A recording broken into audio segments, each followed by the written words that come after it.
I'm glad to have you here. Follow my story until the end and comment the city you're watching from.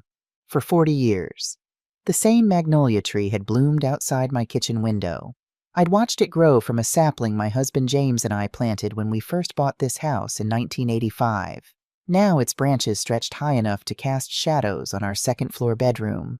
Our bedroom. Even after 3 years without him. I still thought of it that way. More coffee, Karen, Sarah Reynolds asked, refilling my cup before I could answer. My neighbor of 38 years had a habit of doing things for people whether they wanted it or not. Today, I was grateful for it. Thanks. You know just when I need it, I said, watching steam rise from the dark liquid. Sunday afternoons had developed a familiar rhythm since James passed. Sarah would come over with pastries from the bakery downtown, and we'd sit in my sunroom, gossiping about the neighborhood and reminiscing about the days when our children played together on the connecting lawns between our houses. Thomas called yesterday, I said, stirring a teaspoon of sugar into my coffee. He and Jennifer are coming for dinner tonight. They're bringing some real estate agent with them. Sarah's eyebrows shot up. A real estate agent, did you ask them to? I shook my head. Jennifer said she's a friend who happened to be in town. Melissa something. And they just decided to bring her to family dinner. That seems odd. It did seem odd, but I'd learned to accept Jennifer's peculiarities over the years. My daughter-in-law had always been particular about appearances, connections, and social standing. In the 10 years she'd been married to my son, I'd watched her systematically remake Thomas into someone I barely recognized anymore. It's fine, I said, though something in my stomach tightened. The more the merrier. Sarah didn't look convinced. Just be careful, Karen. You know how Jennifer can be. I did know. Jennifer Wilson was beautiful, ambitious, and calculating. She'd met Thomas at a charity fundraiser where she was working as an event coordinator. My son, who'd always been sensitive and somewhat shy, had fallen hard for her confidence and charm. Within 6 months, they were engaged. Within a year, married. And within 2 years, Thomas had changed jobs twice to accommodate Jennifer's career aspirations, moving from his beloved position teaching history at the local high school to a corporate training role that paid better but left him drained and distant. She's just very driven, I said, the same defense I'd offered countless times. Thomas loves her. Sarah hummed noncommittally. And the dinner, what are you making? A pot roast? Thomas's favorite growing up. Not Jennifer's favorite. I imagine, I laughed despite myself. Jennifer would prefer something with fewer calories and more Instagram potential. We fell into comfortable conversation about recipes and neighborhood news, but my mind kept drifting to the evening ahead. Something about this impromptu dinner with a real estate agent friend didn't sit right. By 6 o'clock, the house was filled with the rich aroma of pot roast, roasted potatoes, and fresh-baked rolls. I'd set the dining room table with my good china, not the expensive set James had bought me for our 25th anniversary that Jennifer had always admired, but the everyday set with the small blue flowers around the edges. The doorbell rang precisely at 6:30. Jennifer was nothing if not punctual. Mom, Thomas embraced me warmly, though he pulled away faster than he used to. At 38, my son still had his father's kind eyes, though his once athletic frame had softened around the middle. Jennifer air-kissed my cheek, the scent of her expensive perfume lingering. Karen, the house smells homey. She handed me a bottle of wine that probably cost more than my weekly grocery budget. This is Melissa Davis, Jennifer continued, gesturing to a sleek blonde woman in a tailored pantsuit. She's one of the top real estate agents in the city. Lovely to meet you, Melissa said, her handshake firm and professional. Jennifer has told me so much about you. All good things, I hope, I replied with a smile, though Jennifer's tight expression suggested otherwise. We settled in the dining room, where I'd spent countless hours feeding my family over the decades. Thomas immediately complimented the pot roast, while Jennifer picked at her food, moving it around her plate more than eating it. So, Karen, Melissa said halfway through dinner, Jennifer tells me you've been in this house for quite some time. 40 years this October, I confirmed. James and I bought it when Thomas was just a baby.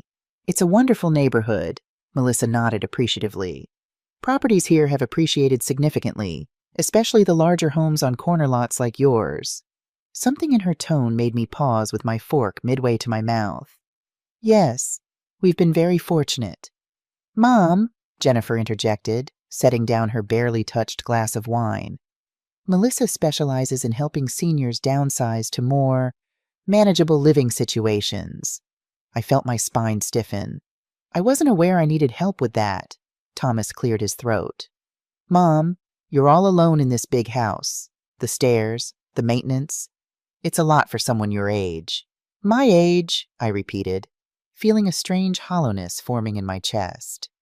I'm 63, Thomas, not 90. I manage just fine. But you don't have to, Jennifer said with a smile that didn't reach her eyes. There are these lovely senior communities with beautiful apartments, activities, people your own age. I have friends my own age right here, I countered, thinking of Sarah and our Sunday coffees. And I'm quite active in the community. Karen, Melissa leaned forward, her voice taking on a practiced sympathetic tone. Many of my clients find tremendous relief in simplifying their lives, and the financial benefits can be substantial. This house could sell for at least $450,000 in today's market. The room seemed to tilt slightly. They hadn't come for a family dinner. They'd come to convince me to sell my home. I appreciate your professional assessment, I said carefully. But I have no interest in selling. Mom, Thomas's voice had an edge of frustration I rarely heard. You're not thinking clearly about this. The property taxes alone must be eating up your pension. I manage my finances just fine. Thomas, in truth, I did more than manage. James had been prudent with our savings and investments. The life insurance policy had paid off the remaining mortgage, and my own career as an accountant had provided a decent pension. I lived comfortably, if not extravagantly. But you could have so much more, Jennifer pressed. Travel, new experiences, freedom from all this. She waved her hand dismissively at my home, my life. I'm quite happy with all this, I replied, my voice cooler than intended. Now, who would like dessert? I made apple pie. Thomas's face brightened momentarily. Apple pie had always been his favorite, but Jennifer cut in before he could respond. Actually, we need to get going. Early meeting tomorrow. She stood abruptly. Melissa, thank you so much for coming. I'm sorry this wasn't more productive. Melissa gathered her purse with a professional smile. It was lovely meeting you. Karen, here's my card, in case you change your mind. I accepted it automatically, years of politeness overriding my desire to refuse. Thomas hung back as Jennifer and Melissa headed for the door. Mom, we're just worried about you, he said quietly. This house is too much for one person. I looked at my son, this man I'd raised, who now couldn't seem to see me clearly. Thomas, I raised you in this house. I buried your father while living in this house. I'm not leaving because Jennifer thinks it would be more convenient. His face hardened slightly. It's not just Jennifer. I worry too. Then worry less, I said gently. I'm fine. Thomas, really. He nodded, but something in his expression told me this conversation was far from over. After they left, I stood in my kitchen, surrounded by the dishes and leftovers from a dinner that had turned into something unexpected and unsettling. For the first time since James died, I felt truly alone in the house we'd shared for nearly 4 decades. I picked up the real estate agent's card, running my thumb over the embossed lettering. Then I dropped it into the trash. The following Sunday, Sarah was running late for our usual coffee date. I'd just taken a batch of blueberry muffins from the oven when my phone rang. Karen, it's me. Sarah's voice sounded breathless. I just saw the strangest thing. Jennifer's car is parked at the end of your street, and she's sitting inside with that real estate woman from your dinner. My hand tightened around the phone. They're just sitting in her car outside my house. Yes, and they're looking at papers, like they're planning something. I moved to the front window, careful to stay partially hidden behind the curtain. Sure enough, Jennifer's sleek black SUV was parked about 6 houses down. I could make out 2 figures in the front seats. They've been there at least 20 minutes, Sarah continued. I noticed when I was watering my front garden. I'll call Thomas, I said, though something told me my son might not be entirely forthcoming. Good idea, I'll be over in 15 minutes. Don't confront them alone. After hanging up, I dialed Thomas's cell phone. It went straight to voicemail. I left a brief message asking him to call me back, trying to keep my voice casual. I was placing the muffins on a cooling rack when I heard car doors slamming outside. Peering through the kitchen window, I saw Jennifer and Melissa walking briskly up my driveway. The doorbell rang before I could decide how to respond. Karen, Jennifer's surprise seemed rehearsed when I opened the door. We were just in the neighborhood and thought we'd stop by. Hope that's okay. Of course, I replied with equal insincerity. I was just baking. Would you like to come in? Actually, Melissa spoke up. We were hoping to walk the property, if you don't mind. The lot dimensions are quite unique. My suspicion solidified into certainty. Why would you need to walk my property? Melissa? Jennifer laughed, a brittle sound. Mom, Melissa was just curious about the architectural style. She specializes in homes from this era. Really, last week she specialized in helping seniors downsize. Jennifer's smile faltered for just a moment. Well, she's very versatile, a real professional. I see. I stepped onto the porch, closing the door behind me. I think we should be clear with each other. I'm not selling my home. Not now. Not in the foreseeable future. Melissa adopted a sympathetic expression. Karen, I understand your attachment, but Jennifer has shared some concerns about your recent confusion. Confusion, I repeated, feeling a chill despite the warm spring day. Jennifer mentioned you've been forgetting important conversations, Melissa continued gently. Misplacing things. It happens with age. I'm sorry, I interrupted. But what exactly have I forgotten or misplaced? Jennifer stepped forward, placing a manicured hand on my arm. Mom, last month you forgot Thomas's birthday dinner, and you've been telling the same stories repeatedly. We've noticed. I stared at her in disbelief.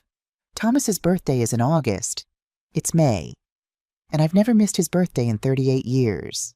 Jennifer's expression remained unchanged. See, this is exactly what I mean. We had his birthday dinner early this year because of his business trip. You agreed to it, then didn't show up. We called for hours. This was a blatant lie. I knew it with absolute certainty. Yet Jennifer delivered it with such conviction that for a split second, I questioned my own memory. That never happened, I stated firmly. Jennifer exchanged a meaningful look with Melissa. This is what we're dealing with. Before I could respond, Sarah's voice called from the sidewalk. Karen. Sorry I'm late for coffee. She approached with purposeful strides, eyeing Jennifer and Melissa with undisguised suspicion. Sarah, Jennifer's tone cooled considerably. I didn't realize you were expected. Every Sunday, Sarah replied cheerfully. For the past 3 years, Karen never forgets. She emphasized the last word pointedly. We were just leaving, Melissa said smoothly. Karen, please think about what we discussed. For your own well-being. As they walked back to Jennifer's car, Sarah linked her arm through mine. What was that about? They're trying to convince me I'm losing my mind, I said quietly, watching Jennifer's car pull away. So I'll sell the house. That's ridiculous. You're sharper than both of them put together. They're laying groundwork, I murmured, pieces falling into place. If I won't sell willingly, they'll try to force my hand by claiming I'm incompetent. Sarah's eyes widened. Can they do that? They can try. I led her inside, my mind racing. The question is why? Why are they so determined to get me out of this house now? We settled in the sunroom with coffee and still warm muffins. Sarah took a bite and closed her eyes appreciatively before returning to the problem at hand. Could they need money? Thomas and Jennifer always seemed well off. They project that image, I acknowledged. But Thomas's job doesn't pay what people think, and Jennifer spends extravagantly. Have you checked your financial accounts recently, made sure everything's secure? I nodded. After James died, I updated everything. Thomas isn't on any of my accounts. Good, Sarah hesitated. Karen, I don't want to overstep, but have you considered speaking with a lawyer just to protect yourself? The suggestion was unsettling, but prudent. I'll call Richard Bennett tomorrow. He handled James's estate. Sarah nodded approvingly. Smart, and keep documentation of everything. If they're claiming you're confused or forgetful, you need to prove otherwise. That afternoon, after Sarah left, I pulled out my financial records and began organizing them methodically. Bank statements, investment accounts, property tax assessments, utility bills all paid on time, all meticulously maintained. I created a spreadsheet tracking every transaction for the past year, demonstrating my complete financial competence. As I worked, the phone rang. Thomas, Mom got your message. Everything okay? I considered confronting him about Jennifer's visit, but decided against it. Everything's fine. Just wanted to check in. Oh, he sounded relieved. Good. Listen, about dinner last week. I'm sorry if we came on too strong. Jennifer's just concerned. I understand, I said, though I didn't. How are things at work? Thomas sighed. Busy. The company's going through some restructuring. Nothing to worry about. Something in his tone suggested otherwise. Are you sure you know you can talk to me if something's wrong? Everything's fine. Mom? His voice took on that slightly patronizing tone he'd developed in recent years. Look, I should go. Jennifer and I are meeting friends for dinner. After we hung up, I sat at my dining room table surrounded by financial documents, wondering what had happened to the sensitive boy who used to tell me everything. The boy who'd crawl into my lap with skinned knees and hurt feelings. The young man who'd called me first when he got accepted to college, when he landed his first teaching job, when he met the girl he thought was the one. Before Jennifer, Thomas had visited every weekend. He'd help with yard work, stay for dinner, talk about his students with genuine passion. Now I was lucky to see him once a month, and our conversations remained superficial. I was putting away my papers when I noticed a folded newspaper clipping that had fallen to the floor. It was from the local paper, dated 2 months ago. Wilson & Associates Realty expands to lakefront properties. There was Jennifer, smiling proudly in front of a sold sign on an expensive-looking home. The article mentioned her firm's aggressive expansion and significant investment in luxury properties. Significant investment. The phrase lingered in my mind as I prepared for bed that night. How significant, and where had the money come from? The next morning, I called Richard Bennett's office and scheduled an appointment for the following day. Then I drove to my bank and requested statements for all my accounts going back 3 years. The teller looked surprised, but complied without question. On my way home, I stopped at the grocery store. As I was selecting produce, a familiar voice called my name. Mrs. Wilson, it's been ages. I turned to see Emma Chen, one of Thomas's former students. She'd been in his first history class when he started teaching. Emma, how wonderful to see you. How are you? I'm great. Just finished my master's in education. Actually, I've been meaning to email Mr. Wilson. He was such an inspiration to me. I smiled, feeling a surge of pride. He always spoke highly of you. I'm sure he'd love to hear from you. Emma's expression turned confused. I tried his old school email, but it bounced back. And when I looked him up, it said he's working for some corporate training company now. That doesn't sound like the Mr. Wilson I knew. He made a career change a few years ago, I said carefully. That's so strange. He was so passionate about teaching. He used to say he couldn't imagine doing anything else. Emma shook her head. Anyway, if you talk to him, tell him Ms. Chen says hello, and that his lesson on civil disobedience changed my life. I promised I would, and continued shopping. Emma's words echoing in my mind. Thomas had loved teaching. He'd found purpose in it, fulfillment. The corporate job had been Jennifer's idea: better pay, better connections, better future. She'd said, better for whom? When I returned home, there was a voicemail from Thomas. Mom, Jennifer mentioned stopping by yesterday. I'm sorry if she caught you off guard. She's just trying to help. Call me when you can. I deleted the message without returning the call. Something was very wrong, and I needed more information before confronting my son. That night, I had trouble sleeping. Around 2 a.m., I went downstairs for a cup of tea. As the kettle heated, I gazed out at the backyard, silver in the moonlight. The swing set James had built for Thomas still stood in the corner, though it had been years since anyone had used it. I'd kept it maintained out of sentiment, a connection to happier times. A movement outside caught my eye, a car passing slowly on the street. Headlights off. It paused briefly in front of my house before continuing. Probably just teenagers, I told myself, but a sense of unease persisted. The next day, I met with Richard Bennett, at 70. He had aged well, his silver hair and dignified bearing giving him the perfect look for an attorney. He'd handled our family's legal matters for decades and had been a good friend to James. "Karen, it's good to see you," he said warmly, rising to greet me. "Though I gather this isn't a social call," I explained the situation, Jennifer's sudden interest in selling my house, the claims that I was confused, the real estate agent showing up uninvited. Richard listened intently, making occasional notes. When I finished, he leaned back in his chair, fingers steepled. "This is concerning," he admitted, "especially the attempts to suggest you're experiencing cognitive decline. That could be groundwork for a competency challenge." "Can they do that?" I asked, echoing Sarah's question. "It's not easy, but it's not impossible either. Especially if they get a sympathetic doctor involved, or if you were to sign something while allegedly confused." He frowned. "Have they asked you to sign anything power of attorney healthcare directive changes to your will?" "Not yet." "Good. Don't sign anything without talking to me first." Richard pulled out a legal pad.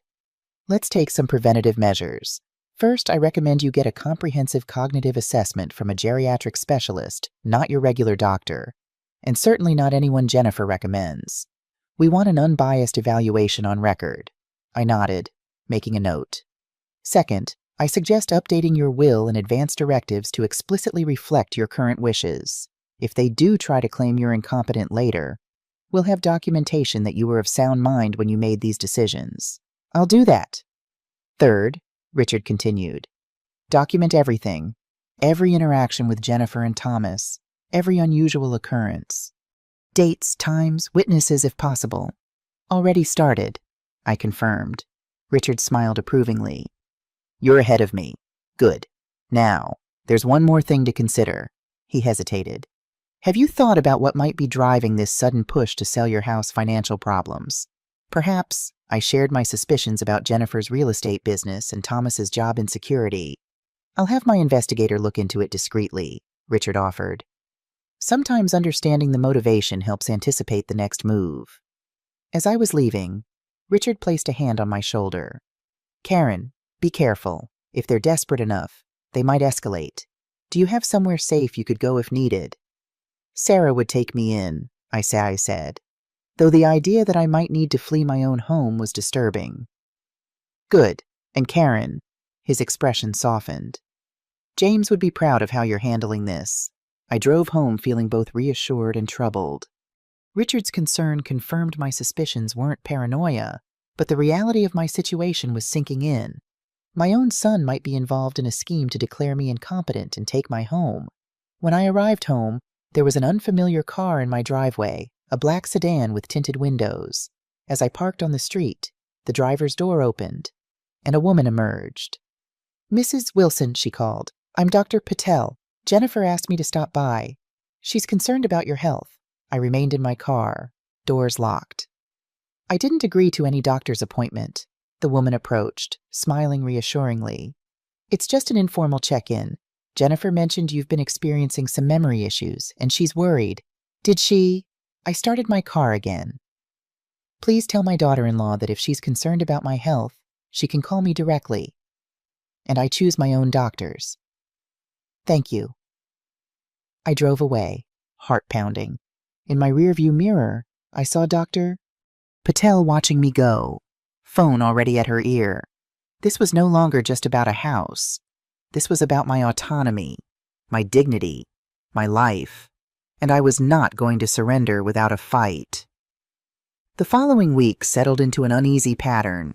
Jennifer's direct attempts to convince me to sell the house ceased, but I noticed other, subtler tactics. Thomas called more frequently, always steering the conversation toward how difficult home maintenance must be for me. Friends from church mentioned Jennifer had expressed concerns about my well-being. Even my regular doctor asked pointed questions about my memory during a routine visit. I documented everything meticulously. Each comment, each unusual occurrence went into a notebook I kept locked in my desk. Richard's investigator, a soft-spoken man named James Cooper, checked in weekly, gathering information on Jennifer's business dealings and Thomas's financial situation. "Mrs. Wilson," Cooper said during our third meeting, held discreetly at Richard's office. "I've confirmed that Wilson and Associates Realty is in serious financial trouble. They've overextended on several luxury property developments that aren't selling." "How serious?" I asked. "Based on public records and some confidential sources, I estimate they're carrying at least $480,000 in debt, possibly more." The figure stunned me. "That's more than my house is worth." Cooper nodded grimly. "Which might explain the urgency. They need cash, and they need it soon." That evening, I sat in my garden, watching fireflies rise from the grass as twilight deepened. The magnolia tree was in full bloom, its heavy white flowers luminous in the fading light. 40 years of memories surrounded me in this yard, Thomas learning to ride a bike on the driveway, James grilling on summer evenings, neighborhood children running through the sprinkler on hot days. My phone rang, interrupting my thoughts. Thomas. "Mom, you home?" "Yes." "Why?" "Just checking." His voice sounded strange, strained. "Listen, about the house. Jennifer and I have been talking. What if we bought it from you? You could still live there, but we'd handle all the maintenance, the property taxes, everything." The proposal was so transparent it was almost insulting. "Thomas, do you think I was born yesterday? You'd buy my house at below market value with money you don't have. Then what evict me when it's convenient?" "Mom," he sounded genuinely shocked. "We would never stop." My voice was steady but firm. "Thomas, I know about Jennifer's financial problems. I know about the failed developments, the overextended loans. What I don't know is why my own son is trying to take advantage of me, instead of being honest about needing help." Silence stretched between us. "It's complicated, Mom," he finally said, his voice small. "Then uncomplicate it. Talk to me, Thomas, not as Jennifer's husband, but as my son." I heard him take a deep breath. "Can we meet tomorrow, just us?" "Yes, come for lunch. Noon." After we hung up, I felt a flicker of hope. Perhaps Thomas was finally ready to break free from whatever hold Jennifer had on him. Perhaps we could salvage our relationship. I slept better that night than I had in weeks, waking refreshed and optimistic. I spent the morning preparing Thomas's favorite lunch, homemade chicken salad sandwiches, potato soup, and chocolate chip cookies still warm from the oven. But noon came and went with no sign of Thomas. At 12:30, I called his cell phone. No answer. By 1:00, the soup had cooled, and the cookies had hardened. At 1:30, I texted him, "Are you coming?" The response came immediately. "Sorry, meeting ran long. Can't make it. Talk soon." I stared at the message, disappointment and suspicion warring within me. Had Jennifer intercepted my call? Had she convinced Thomas to cancel? Or had he simply lost his nerve? The rest of the day passed slowly. I called Sarah, who came over with a bottle of wine in righteous indignation on my behalf. "He stood you up, his own mother," she fumed, pouring generous glasses for both of us. "After everything you've done for him." "Something's not right," I said, more puzzled than angry. "Thomas has never been a coward. Even as a child, he'd own up to his mistakes." "People change," Sarah said darkly, "especially with the wrong influences." We finished the wine as the sun set, Sarah's company easing my disappointment. After she left, I locked up and headed to bed early, exhausted from the emotional roller coaster of the day. I awoke to the acrid smell of smoke. For a moment, I thought I was dreaming a nightmare about fire and loss. Then I opened my eyes and saw an orange glow reflecting off my bedroom ceiling. I sat up, heart pounding. The smell was stronger now, unmistakable. Smoke was seeping under my bedroom door. I grabbed my robe and cell phone, then pressed my hand against the door. It was warm but not hot. Carefully, I opened it a crack. The hallway was filling with gray smoke that stung my eyes and burned my throat. Through the haze, I could see flames flickering at the bottom of the stairs, hungrily consuming the antique console table where I kept family photos. My mind raced. The fire was blocking the main exit. The back stairs from the kitchen would be my best escape route. but I'd have to move quickly before the fire spread. I tied a damp washcloth over my nose and mouth, then made my way down the hallway, staying low where the air was clearer. The smoke was thickening rapidly, reducing visibility to just a few feet. I reached the back stairs and began descending carefully, one hand on the wall for guidance. Halfway down, I heard a loud crash from the living room, something large collapsing, feeding the growing inferno. The kitchen was still clear of flames, though smoke was pouring in from the dining room. I grabbed my purse and the emergency bag I kept ready, a habit James had insisted on years ago. Inside were copies of important documents, some cash, medications, and a few irreplaceable photos. As I reached for the back door, I noticed something strange on the kitchen counter, a glass bottle I didn't recognize, tipped on its side. Even in my panicked state, I knew it didn't belong there. No time to investigate now. I fled into the night air, gasping as my lungs filled with clean oxygen. From the safety of my backyard, I called 911, then watched in horror as flames engulfed the first floor of my home. Neighbors emerged from their houses, alerted by the commotion. Sarah was the first to reach me, wrapping a blanket around my shoulders. Karen. "Oh my God, are you okay?" I nodded, unable to speak, as I watched 40 years of memories being consumed by fire. Fire trucks arrived within minutes, their sirens piercing the night. Firefighters deployed hoses, shouting instructions to each other as they battled the blaze.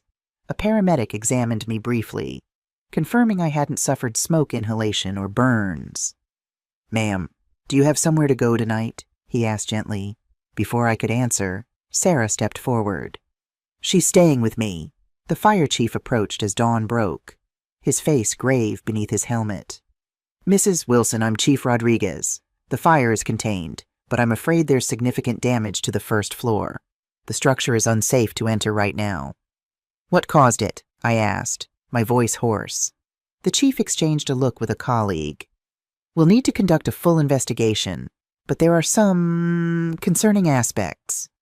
The point of origin appears to be multiple locations on the first floor, which is unusual for an accidental fire." "You think it was deliberate?" Sarah gasped. "We can't confirm anything yet," Chief Rodriguez said carefully. "But our investigators will be thorough."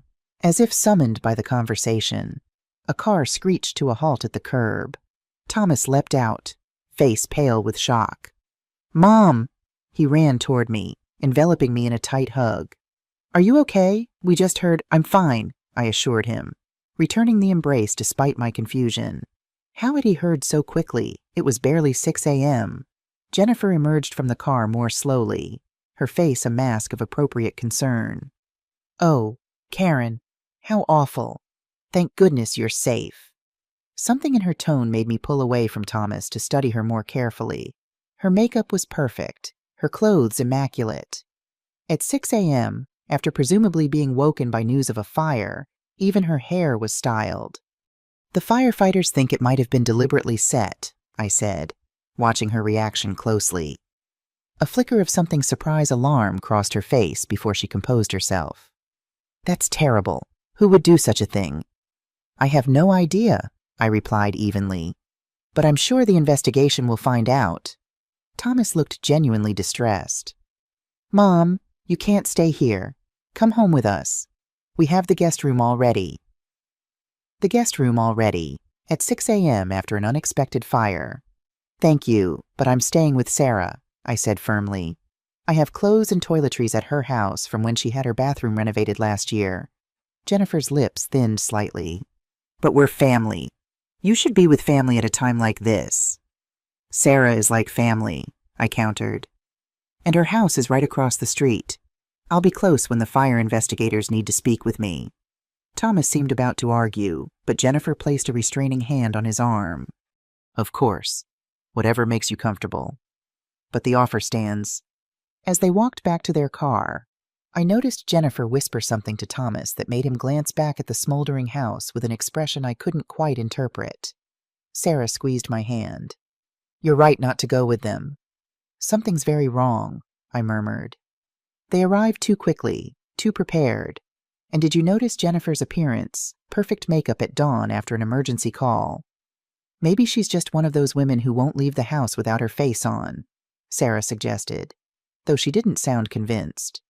Maybe. I stared at the ruins of my home, a terrible suspicion forming. Or maybe they knew about the fire before it happened. Chief Rodriguez approached again, notebook in hand. Mrs. Wilson, when you're feeling up to it, I'd like to ask you some questions about last night. Any details you remember could be helpful. I nodded, then remembered the strange bottle I'd seen in the kitchen. There was something unusual, a glass bottle on the kitchen counter that I didn't recognize. It was tipped over, like it had been left in a hurry. The chief's expression sharpened. What kind of bottle do you remember its color or shape? Green glass. I think thicker than a wine bottle, the kind that might hold chemicals. He made a note, like paint thinner or turpentine. The suggestion sent a chill through me. Yes, exactly like that. Had you been doing any home repairs recently, painting or refinishing furniture? No, and I keep household chemicals in the garage, never in the kitchen. Chief Rodriguez exchanged a significant look with his colleague. We'll look for evidence of accelerants. In the meantime, is there anyone you can think of who might want to harm you or damage your property? The question hung in the air between us. Did I suspect my own son of arson? Could I bring myself to voice that suspicion to authorities? I've had some disagreements recently, I said carefully. About the house? What kind of disagreements? I hesitated, then made a decision. My daughter-in-law has been pressuring me to sell. She's a real estate agent, and I recently learned her business is in financial trouble. The chief wrote this down without comment. Anyone else? No, I've lived here peacefully for 40 years. After the fire chief left, Sarah led me back to her house.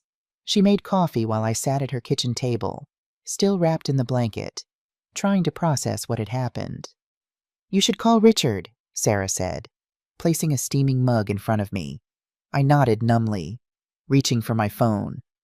My fingers hovered over the screen, a new and terrible thought stopping me.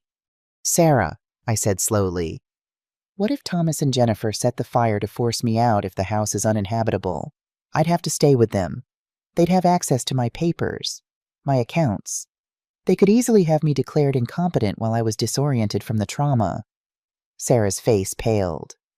You think your own son would burn down your house with you inside? The question pierced my heart. I don't want to believe it, but the timing, Jennifer's appearance, the bottle in the kitchen, it's all wrong. I dialed Richard's number, my hand shaking slightly. When he answered, I briefly explained what had happened. Don't go anywhere, he said immediately. I'm coming to you. And Karen, don't tell Thomas and Jennifer where you're staying. Not yet. After hanging up, I sat in silence, sipping coffee that I couldn't taste. The events of the night replayed in my mind: the smoke, the flames, the strange bottle on the counter. And before that, Thomas canceling our lunch, the financial troubles, Jennifer's increasingly desperate attempts to get me to sell. The pattern was clear, even if I didn't want to see it. My own family had tried to burn me out of my home. The question was, what would they do next? Richard arrived at Sarah's house within the hour, looking grave but determined. He'd brought his investigator, James Cooper, and a woman he introduced as Diane Winters, a forensic accountant. We need to move quickly, Richard said once we were all seated in Sarah's living room. If what you suspect is true, they won't stop with the fire. I still can't believe Thomas would do this, I said, my voice catching.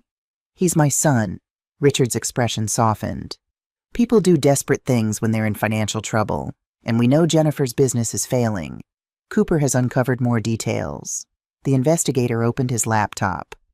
Wilson and Associates took out several high-interest loans to finance luxury developments around Lake Morrison. The market has cooled significantly, and they haven't sold a single property in the last quarter. They've missed 2 loan payments already. How bad is it? I asked. They're about 60 days from bankruptcy, Cooper replied. Unless they can come up with significant capital quickly, Diane Winters spoke up. I've been analyzing their public filings. They've been moving money between accounts to create the appearance of solvency, but it's essentially a shell game. And there's something else, a series of withdrawals from their personal accounts totaling about $25,000 over the past month. What for? Richard asked.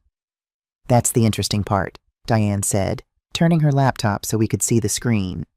Most were cash withdrawals, but I found one payment to a company called Phoenix Recovery Services. A debt collector, I guessed. No, Cooper interjected. It's a front for a loan shark operation run by a man named Victor Mendez. He's been investigated multiple times but never charged. His clients pay interest rates of 30% or higher, and he's not known for his patience when payments are late. The implications were chilling. You think Jennifer and Thomas borrowed money from a loan shark? It appears so, Cooper confirmed. And based on the timing of the payments, they're already behind on repaying it. Richard leaned forward. Karen, this changes the urgency of the situation. If they're involved with someone like Mendez, the pressure on them is enormous. They might take even more desperate measures. What should I do? I asked, feeling overwhelmed. First, we secure your assets, Richard said decisively. Diane will help you move your accounts to new banks today. We'll need to update your will and create a revocable trust with specific provisions to protect you. I nodded, grateful for his clear guidance.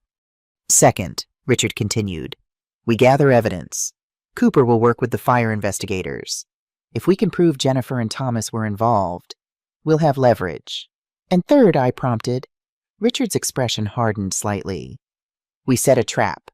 Make them think they're getting what they want, then reveal what we know. We spent the morning implementing Richard's plan.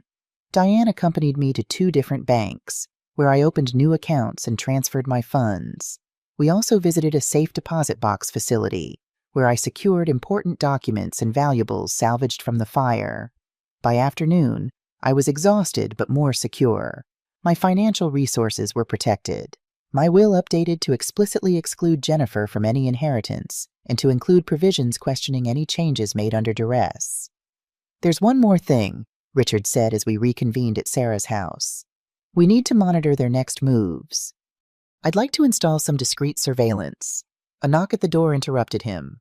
Sarah peeked through the curtains, then turned to me with alarm. It's Thomas and Jennifer. Richard quickly gathered the papers spread across the coffee table. Don't let them know we're here. Act normal, but careful. Sarah nodded and opened the door while the rest of us retreated to the kitchen, still within earshot. Thomas, Jennifer. Sarah's voice carried a hint of coolness. What brings you here? We're looking for my mother, Thomas replied. Is she staying with you? She is. Come in. I emerged from the kitchen alone, presenting the image of a traumatized but composed woman. Thomas, Jennifer, I wasn't expecting you. Jennifer stepped forward, arms outstretched for a hug I couldn't bring myself to return. We've been so worried. Why didn't you answer your phone? It's been a busy morning, I replied neutrally. Insurance adjusters, fire investigators, bank appointments. Bank appointments, Thomas echoed, something flickering in his eyes. Yes, I needed to arrange access to funds since everything is in the house. Jennifer nodded sympathetically. Of course, that must be so stressful. Which is exactly why we think you should come stay with us. We can help with all of that. That's very kind, but I'm comfortable here with Sarah. Thomas stepped closer, his expression earnest. Mom, please, after everything that's happened, you need family around you. Let us take care of you. The sincerity in his voice nearly broke my resolve. This was my son, the child I'd raised. Was I wrong about him? Had I misinterpreted everything? Then I noticed Jennifer's gaze darting around Sarah's living room, assessing, calculating. Her eyes lingered on my purse, where my checkbook and new bank cards were stored. I appreciate the offer, I said, stepping subtly between Jennifer and my purse. But I've already made arrangements. Jennifer's smile tightened almost imperceptibly. What arrangements? You've lost everything. Karen. Not everything, I corrected. I have my health, my friends, and contingency plans James and I made years ago. Contingency plans, Thomas repeated, exchanging a quick glance with Jennifer. Insurance, emergency funds, that sort of thing, I explained vaguely. James was always prepared for the unexpected. Jennifer's demeanor shifted slightly. Well, that's a relief. But still, you should be with family. This has been such a shock. And at your age? My age? I raised an eyebrow. I'm 63, Jennifer, not 90. I'm perfectly capable of managing my affairs. Of course you are, she backpedaled quickly. It's just that trauma can affect people differently, especially seniors. You might not realize if you're making confused decisions. There it was again, the subtle suggestion of incompetence, the groundwork for taking control. I assure you, my mind is quite clear, I said firmly. Now, if you'll excuse me, I have an appointment with the fire investigator in 30 minutes. We'll drive you, Thomas offered immediately. Sarah's taking me, but thank you. Jennifer's pleasant facade cracked slightly. Karen, I don't think you understand. We're trying to help you. After everything we've done, she stopped abruptly, catching herself. Everything you've done, I echoed, watching her carefully. To support you, she finished smoothly. Through James's death, and now this. Thomas placed a hand on her arm, a warning gesture. We should go. Jen, Mom knows we're here if she needs us. As they turned to leave, Jennifer paused. Oh, I almost forgot. The insurance adjuster will need your policy information. Do you have it here? Or is it in the house? The question seemed innocent enough, but something in her tone made me wary. It's safe, I said simply. I'll provide it directly to the insurance company. After they left, I returned to the kitchen where Richard, Cooper, and Diane were waiting. You heard, I asked. Richard nodded grimly. Every word. They're fishing for information about your finances and insurance. And Jennifer almost slipped up. After everything we've done. She could have meant anything by that, I said, still reluctant to fully accept what the evidence was suggesting. Maybe, Cooper acknowledged. But combined with everything else, it's concerning, especially their eagerness to have you stay with them. Sarah brought in a tray of sandwiches, her expression troubled. I've known Thomas since he was a baby. I still can't believe he'd do something like this. People can be influenced, Richard said gently, especially when they're facing financial ruin and possibly threats from loan sharks. I picked at my sandwich, my appetite gone. What now? Now, Richard said.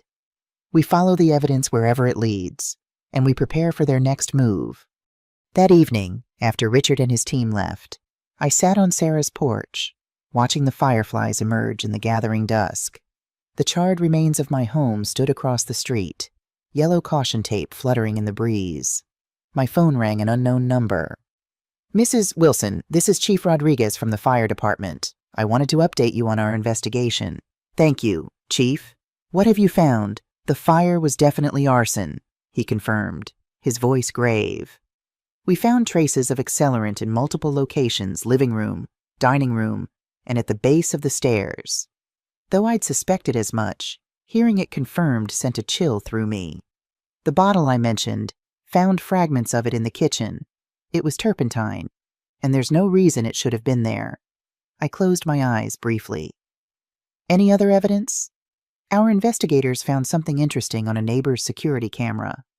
A car matching your son's vehicle was recorded on your street around midnight, 3 hours before the fire started.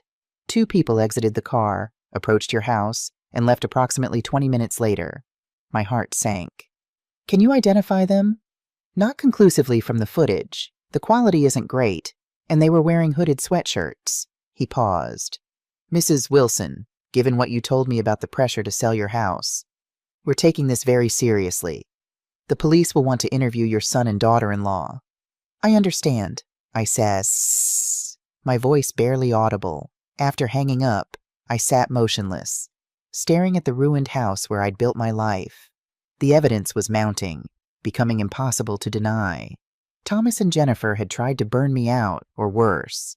The realization that my own child could do this to me was more devastating than the loss of my home.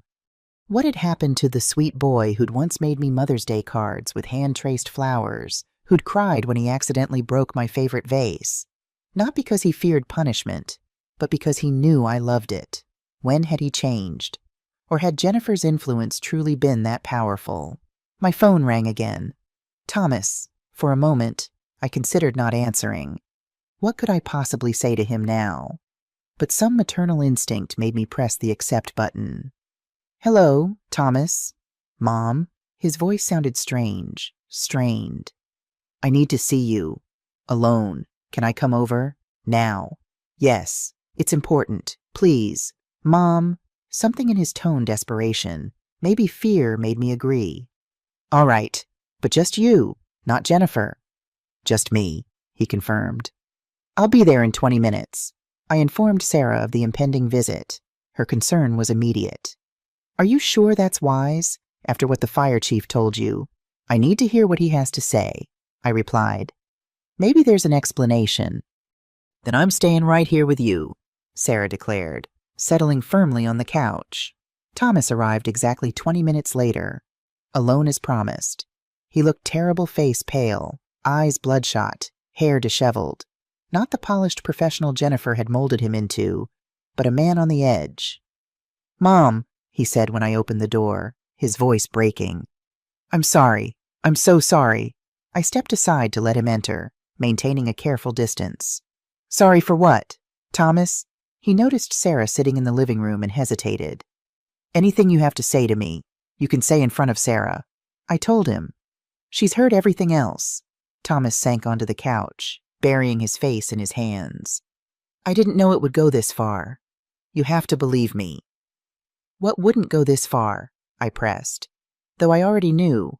He looked up, eyes red-rimmed. "The fire. I thought we were just going to scare you a little, make the house seem unsafe so you'd agree to sell or move in with us. I didn't know Jennifer was going to use accelerant." The confession hit me like a physical blow, even expecting it. Hearing the words from my son's mouth was devastating. "You were willing to scare your own mother." My voice was remarkably steady, given the turmoil inside me. "To make me think my house was unsafe. For what?" "Thomas, money." "It's not that simple," he protested weakly. "We're in trouble. Mom, serious trouble. Jennifer's business is failing, and we borrowed money from people you don't want to owe." "Victor Mendez," I supplied, watching his eyes widen in shock. "How did you—" "I have resources too, Thomas. I'm not the helpless old woman Jennifer seems to think I am." He shook his head miserably. "You don't understand. These people threatened us, said they'd hurt Jennifer if we didn't pay. We needed money fast, and your house? It's just sitting there, worth so much. So you decided to burn it down with me inside." "No." His denial seemed genuine. "The fire was supposed to be small, contained to the living room, just enough to make the house seem unsafe. You were supposed to call us, come stay with us. Then Jennifer would convince you to sell, handle everything while you were recovering from the trauma."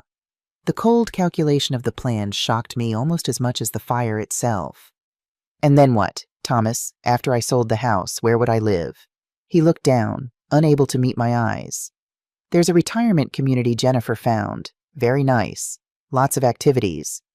"A nursing home," I translated flatly. "You were going to take my money and put me in a home." "It's not like that," he protested weakly. "You'd have been comfortable, taken care of." "While you and Jennifer paid off your debts with my money." I shook my head in disbelief. "Did you ever stop to think that if you were in financial trouble, you could have just asked me for help as your mother, not as your personal ATM?" Thomas looked genuinely startled by the suggestion. Jennifer said you wouldn't understand, that you'd judge us for our failures. So instead you decided to commit arson," Sarah interjected, unable to contain herself any longer. "Thomas Wilson, I've known you since you were in diapers. What were you thinking?" He buried his face in his hands again. "I wasn't thinking. I was scared. Mendez's people made it very clear what would happen if we didn't pay. So you put your mother's life at risk instead." Sarah's voice rose incredulously. "I never thought she'd be in danger," Thomas insisted. "The fire was supposed to be small, controlled." "Fires don't work that way," I said quietly. "You could have killed me." "Thomas?" The weight of that statement hung in the air between us. My son, my only child, had participated in a plan that could have ended my life. "Why are you telling me this now?" I finally asked. "Why the confession?" Thomas swallowed hard. "Jennifer doesn't know I'm here. After we left earlier, she started talking about other plans, about how you're clearly traumatized and making erratic decisions. She wants to petition for guardianship, claim you're not competent to manage your affairs after the trauma of the fire. And you disagree. I couldn't keep the bitterness from my voice. Mom, I know I've done something unforgivable, but I won't let her do that to you. He looked up, a flash of the sun I remembered in his eyes. I came to warn you, and to turn myself in. I stared at him in shock. Turn yourself in. He nodded miserably. To the police, for the arson. I can't live with what I've done. And maybe, if I cooperate, they'll be lenient with the sentencing. Part of me wanted to embrace him, to tell him everything would be all right, but the larger part remained wary. Was this another manipulation, a ploy to gain sympathy and avoid consequences? What about Jennifer? I asked. Will you implicate her too? Thomas hesitated, that old loyalty visibly warring with his newfound conscience. She's my wife, Mom, and I'm your mother, I countered. That didn't stop you from burning down my house. He flinched as if I'd struck him. I'll tell the truth, about all of it. Jennifer, Mendez, everything. I studied my son's face, searching for deception. All I saw was misery, regret, and fear. There's something else you should know, I said after a long moment. The fire chief called earlier. A neighbor's security camera captured 2 people matching your and Jennifer's description entering my property around midnight last night. Thomas paled further. They have footage not clear enough to definitively identify you. But with your confession, he nodded, accepting this. I'll go to the police station now, tonight. I'll drive you, Sarah offered unexpectedly. When I looked at her in surprise, she added, to make sure he actually goes. As they prepared to leave, Thomas turned to me one last time. I know saying sorry isn't enough, but I am sorry. Mom, more than I can ever express. I nodded, unable to form words around the lump in my throat. After they left, I sat alone in Sarah's living room, staring at the wall. My son was on his way to confess to arson. My house was destroyed. My daughter-in-law had plotted against me. In the space of 24 hours, my world had completely unraveled. My phone rang again. Richard. Karen, I just heard from Cooper. The fire department found conclusive evidence of arson, and they're looking for Thomas and Jennifer for questioning. Thomas just left for the police station, I said, my voice hollow. He's going to confess. Richard's surprise was audible.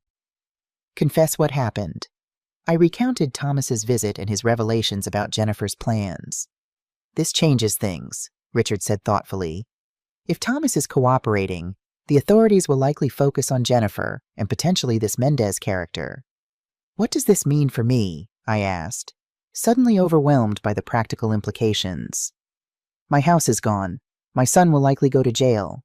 What do I do now? You rebuild, Richard replied with quiet confidence. Literally and figuratively, the insurance will cover the house. As for Thomas, his cooperation will count in his favor. And Karen, yes, you don't have to face this alone. The simple statement broke something inside me. For the first time since the fire, I allowed myself to truly feel the magnitude of what had happened. Tears came in a sudden, overwhelming wave. Richard stayed on the phone, his steady presence a comfort as I released the fear, betrayal, and grief that had been building since I awoke to the smell of smoke. When I finally regained composure, I felt oddly lighter. Thank you, I said softly. For what? For being there. For helping me fight. I'm not going anywhere. Karen, he promised. Whatever comes next, we'll handle it together. As I prepared for bed in Sarah's guest room that night, I looked out the window at the charred skeleton of my home. 40 years of memories, reduced to ash and debris. Yet somehow, I felt a strange sense of determination rising from the devastation. This was not the end of my story. It was merely the closing of one chapter and the beginning of another. Whatever came next, rebuilding my home, navigating Thomas's legal troubles. Confronting Jennifer, I would face it with the same strength that had carried me through widowhood and now this betrayal. From the ashes of what was lost, something new would rise. And this time, I would build it on my terms. The morning after Thomas's confession dawned with a clarity that seemed almost cruel given the chaos of my life. I sat at Sarah's kitchen table, a cup of untouched coffee growing cold before me, as she bustled around preparing breakfast. "You need to eat something," she insisted, placing a plate of scrambled eggs in front of me. "You hardly touched dinner last night." "I'm not hungry," I replied, though I picked up my fork out of respect for her concern. My phone rang Richard. "Karen, good morning. I have updates," he said without preamble. "Thomas spent the night in custody. He's been formally charged with arson, but the DA is considering reduced charges in exchange for his continued cooperation." "And Jennifer?" I asked. "They brought her in for questioning last night. According to my contact at the police department, she denied everything, claimed Thomas was acting alone." I closed my eyes briefly. Even now, Jennifer was throwing my son under the bus to save herself. What happens next? "Thomas has his arraignment this morning. I've arranged for a good criminal defense attorney to represent him." Richard paused. "Karen, there's something else. The fire investigator wants to meet with you at the house today.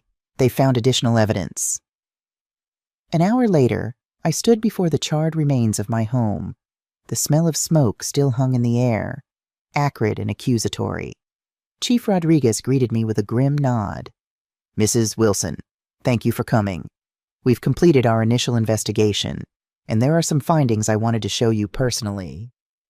He led me carefully along the perimeter of the house, pointing out multiple points of origin for the fire. Whoever did this wanted to ensure the house burned completely. They placed accelerants in strategic locations to maximize damage. "But it didn't burn completely," I observed, noting that while the first floor was destroyed, portions of the second floor remained relatively intact. "No, thanks to your quick actions and our rapid response." The chief gestured toward what had been my living room. "We found something interesting there. A bottle of prescription medication that survived the fire." He handed me an evidence bag containing a slightly melted orange prescription bottle, my name still visible on the label. "Blood pressure medication," I noted. "I keep it in my bathroom upstairs." "Exactly. So why was it in your living room, near one of the points of origin?" I stared at the bottle, a terrible realization dawning. They wanted it to look like I was careless, like I left medication downstairs, started a fire accidentally. "Possibly," the chief agreed. "Or worse, that you weren't mentally competent to safely live alone." The calculated cruelty of it stunned me. Not content with burning my house, they had tried to use my own medication to question my competence. "There's more," Chief Rodriguez continued, leading me toward what remained of my kitchen. "We found fragments of 3 different containers of accelerant, turpentine, as you identified, plus paint thinner and charcoal lighter fluid. This wasn't impulsive, it was premeditated, carefully planned." "My son confessed," I said quietly. "He turned himself in last night." The chief nodded. "I heard. His cooperation has been helpful, but according to my colleagues, he's claiming the more extensive use of accelerants was his wife's idea, that he only intended a small, contained fire." "Do you believe him?" Chief Rodriguez considered the question carefully. "The evidence suggests the fire was planned by someone who knew what they were doing. Either your son is minimizing his role, or his wife knew more about arson than the average person." After finishing with the fire investigator, I returned to Sarah's house to find Richard waiting with a distinguished-looking woman in her early 40s. "Karen, this is Elena Rodriguez, the attorney I mentioned for Thomas." Elena rose to shake my hand, her grip firm and professional. "Mrs. Wilson, I'm very sorry about your situation. I've already spoken with your son this morning." "How is he?" I couldn't help asking, maternal concern surfacing despite everything. "Physically fine. Emotionally devastated." Elena's expression was compassionate but honest. "He's fully cooperating with authorities. He's provided detailed information about the financial troubles, the loan from Mendez, and Jennifer's role in planning the arson. Will that help his case?" Elena nodded. "Substantially. The DA is considering reducing the charges from first-degree arson to second-degree, with the possibility of a plea arrangement." "What kind of sentence would that mean?" My voice caught slightly. "Potentially 2 to 5 years, possibly with parole after serving half the sentence. Without cooperation, He was looking at 7 to 10 years minimum. The reality of it hit me like a physical blow. My son, my only child, would spend years in prison. Despite what he'd done, the thought brought a fresh wave of grief. "I know this is difficult," Elena said gently, "but Thomas made a choice to come forward. That counts for something, both legally and morally." "What about Jennifer?" I asked. "Thomas said she was planning to petition for guardianship over me, claim I was incompetent after the trauma of the fire." Richard and Elena exchanged concerned glances. "That's still a possibility," Richard admitted. "Though with Thomas's testimony, her credibility is severely damaged. Still, we should prepare for that scenario." "How?" I demanded. "We've already started," Richard assured me. "The updated will, the cognitive assessment you completed last week, the documentation of Jennifer's previous attempts to suggest you were confused, all of that creates a strong defense against any guardianship petition." "But we need more," Elena added. "We need to establish a clear pattern of manipulation and financial exploitation. That's where our next steps come in." As they outlined their strategy, I felt a strange mix of gratitude and sorrow. These people, Richard, Elena, Sarah, even Cooper and Diane, were fighting for me with dedication and skill. Yet the circumstances that had brought us together were tragic beyond measure. Later that afternoon, I received a call from a number I didn't recognize. "Mrs. Wilson," a woman's voice inquired. "This is Dr. Carolyn Chen from Hillside Medical Center. I understand you're Thomas Wilson's mother." "Yes," I confirmed, my pulse quickening. "Is something wrong with Thomas? He's asked to see you." "He's being treated for anxiety in our facility." "Treated? I thought he was in police custody." "He experienced what appears to be a severe panic attack during questioning. The officers brought him here for evaluation." Dr. Chen's voice softened slightly. "He's quite distressed. Mrs. Wilson, he's been asking for you repeatedly." I agreed to come immediately. Richard insisted on driving me, concerned about Jennifer potentially being at the hospital. "She's still his wife," he reminded me. "She has visitation rights, unless a restraining order says otherwise." But when we arrived at the hospital, there was no sign of Jennifer. A police officer stood outside Thomas's room, a procedural requirement for prisoners receiving medical treatment. Thomas lay in the hospital bed, looking smaller and more vulnerable than I'd seen him since childhood. His eyes were red-rimmed, his face pale with exhaustion. "Mom," he said when he saw me, his voice breaking. "You came?" Despite everything, my heart twisted at the sight of my child in pain. I moved to his bedside, taking his hand. "Of course I came." Thomas broke down then, tears streaming down his face. "I'm so sorry. I don't know what happened to me, how I could have done this to you." I sat quietly, letting him speak. "It started small," he continued after composing himself. "Jennifer's business was struggling, but she kept taking on more properties, more developments. She said we needed to project success to achieve success." "And the loans?" I prompted gently. "The bank turned us down for additional financing. Jennifer was desperate. She'd promised investors returns they weren't getting. That's when she found Mendez." Thomas shuddered. "He seemed legitimate at first. Private investor. High interest, but not outrageous. Then the terms changed. The interest doubled, then tripled. When we couldn't pay, his people started making threats. 'Why didn't you come to me?' I couldn't help asking." Thomas looked away, ashamed. "Jennifer said you'd judge us, that you'd never approved of her, of our lifestyle, and I believed her. I let her convince me you wouldn't understand." "So the fire was her idea?" "Yes. No." He struggled visibly. "She suggested we needed to get you out of the house, into assisted living where we could protect you. I resisted at first, but as the pressure from Mendez increased," he trailed off. "The night of the fire," I pressed. "What happened?" Thomas closed his eyes, as if unable to look at me while confessing. "We drove to your house around midnight. We had a plan to create a small electrical fire in the living room, make it look like faulty wiring. I was supposed to disable the smoke detectors on the first floor, but I couldn't do it. I left them functional, thinking at least you'd be alerted quickly. But Jennifer brought accelerants, I said, remembering the chief's findings. Thomas nodded miserably. I didn't know until we got there. She had a bag with bottles turpentine, paint thinner. When I saw them, I tried to back out, but she said it was too late, that Mendez would come after us if we didn't get the money from your house. So you went through with it, I stated. Not a question, but a confirmation. I helped her spread some of the accelerants, he admitted, tears flowing again. But when she wanted to put some at the base of the stairs, I refused. We argued. I told her that would trap you upstairs if the fire spread too quickly. The revelation chilled me. Jennifer had been willing to block my escape route. I thought I'd convinced her, Thomas continued. We left, and I believed we'd only set up for a small, controlled fire in the living room, but after I dropped her off at home, she must have gone back. What makes you say that? The police showed me security footage from our neighbor's house. My car was recorded at 12:15 a.m., leaving with both of us inside. But there's another recording at 1:30 a.m. of someone walking toward your house from the direction of the bus stop. The figure is wearing Jennifer's distinctive red coat. If true, this meant Jennifer had returned to my house alone, likely to place additional accelerants, including at the base of the stairs, potentially trapping me. Have you told the police this? I asked.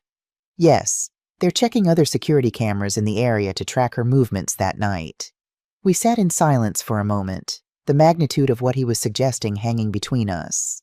Thomas, I finally said, did Jennifer ever talk about what would happen to me in the fire?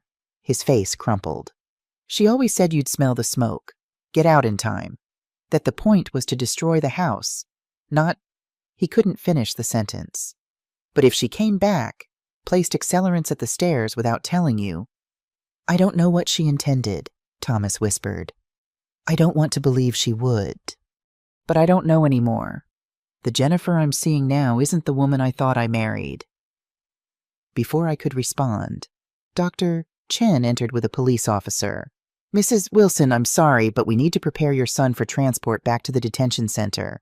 I squeezed Thomas's hand. I'll visit you, and I'll make sure Elena keeps working on your case. As I rose to leave, Thomas held onto my hand. Mom, do you think you could ever forgive me? The question struck my heart. Should I? This was my son, my only child, but he had participated in destroying my home, had betrayed me in the most fundamental way. I don't know, I answered honestly. But I'm not giving up on you, Thomas. It was all I could offer him right then, not forgiveness, not yet, but the possibility of redemption. As Richard drove me back to Sarah's house, I stared out the window at the passing neighborhoods, each home representing a family, relationships, stories I would never know. You're very quiet, Richard observed after several minutes. I'm trying to reconcile the son I raised with the man who helped burn down my house, I replied. And I'm wondering if Jennifer truly meant for me to die in that fire. Richard's hands tightened on the steering wheel. Cooper is looking into Jennifer's background more thoroughly. If she returned to your house alone that night, as Thomas claims, her intentions may have been more sinister than financial exploitation. She's always resented me, I said slowly, memories surfacing. From the beginning, she saw me as competition for Thomas's attention, his loyalty. She systematically isolated him from me, from his old friends, even from his career that he loved.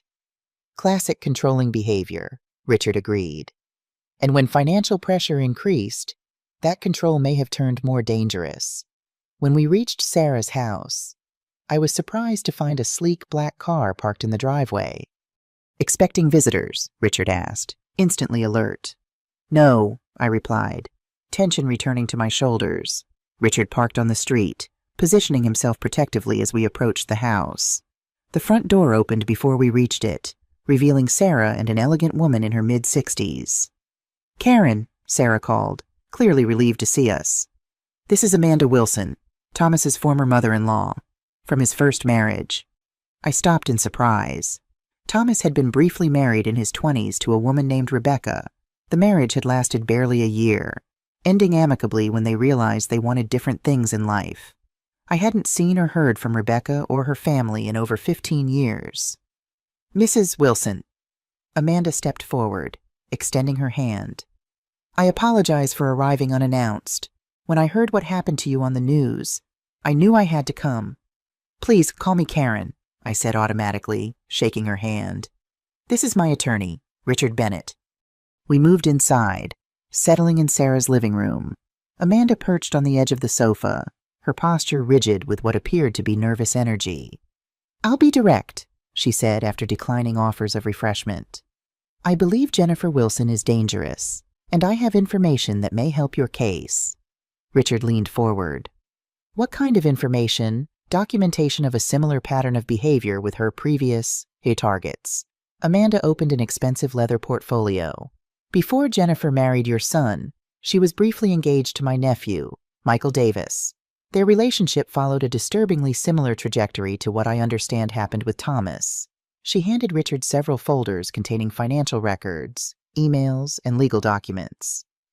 Jennifer systematically isolated Michael from his family, convinced him to leave his job for a better opportunity she arranged, and then began borrowing money for her real estate ventures. Amanda's mouth tightened. When Michael's inheritance from his grandfather wasn't enough to cover her debts, there was a mysterious fire at his parents' vacation home. Jennifer had been pushing them to sell it for months. Was anyone hurt? I asked, a chill running through me. Thankfully, no. The house was empty at the time. Amanda met my gaze directly. But Jennifer had initially suggested a family gathering there that weekend. She canceled it at the last minute, claiming Michael was ill. The implication was clear and terrifying. Did authorities investigate her connection to the fire? Richard asked, examining the documents. Yes, but there wasn't enough evidence to charge her. The relationship ended when Michael finally saw through her manipulation. But by then, he'd lost nearly everything. Amanda's expression softened as she turned to me. When I saw the news about your house, about Thomas's arrest, I recognized the pattern immediately.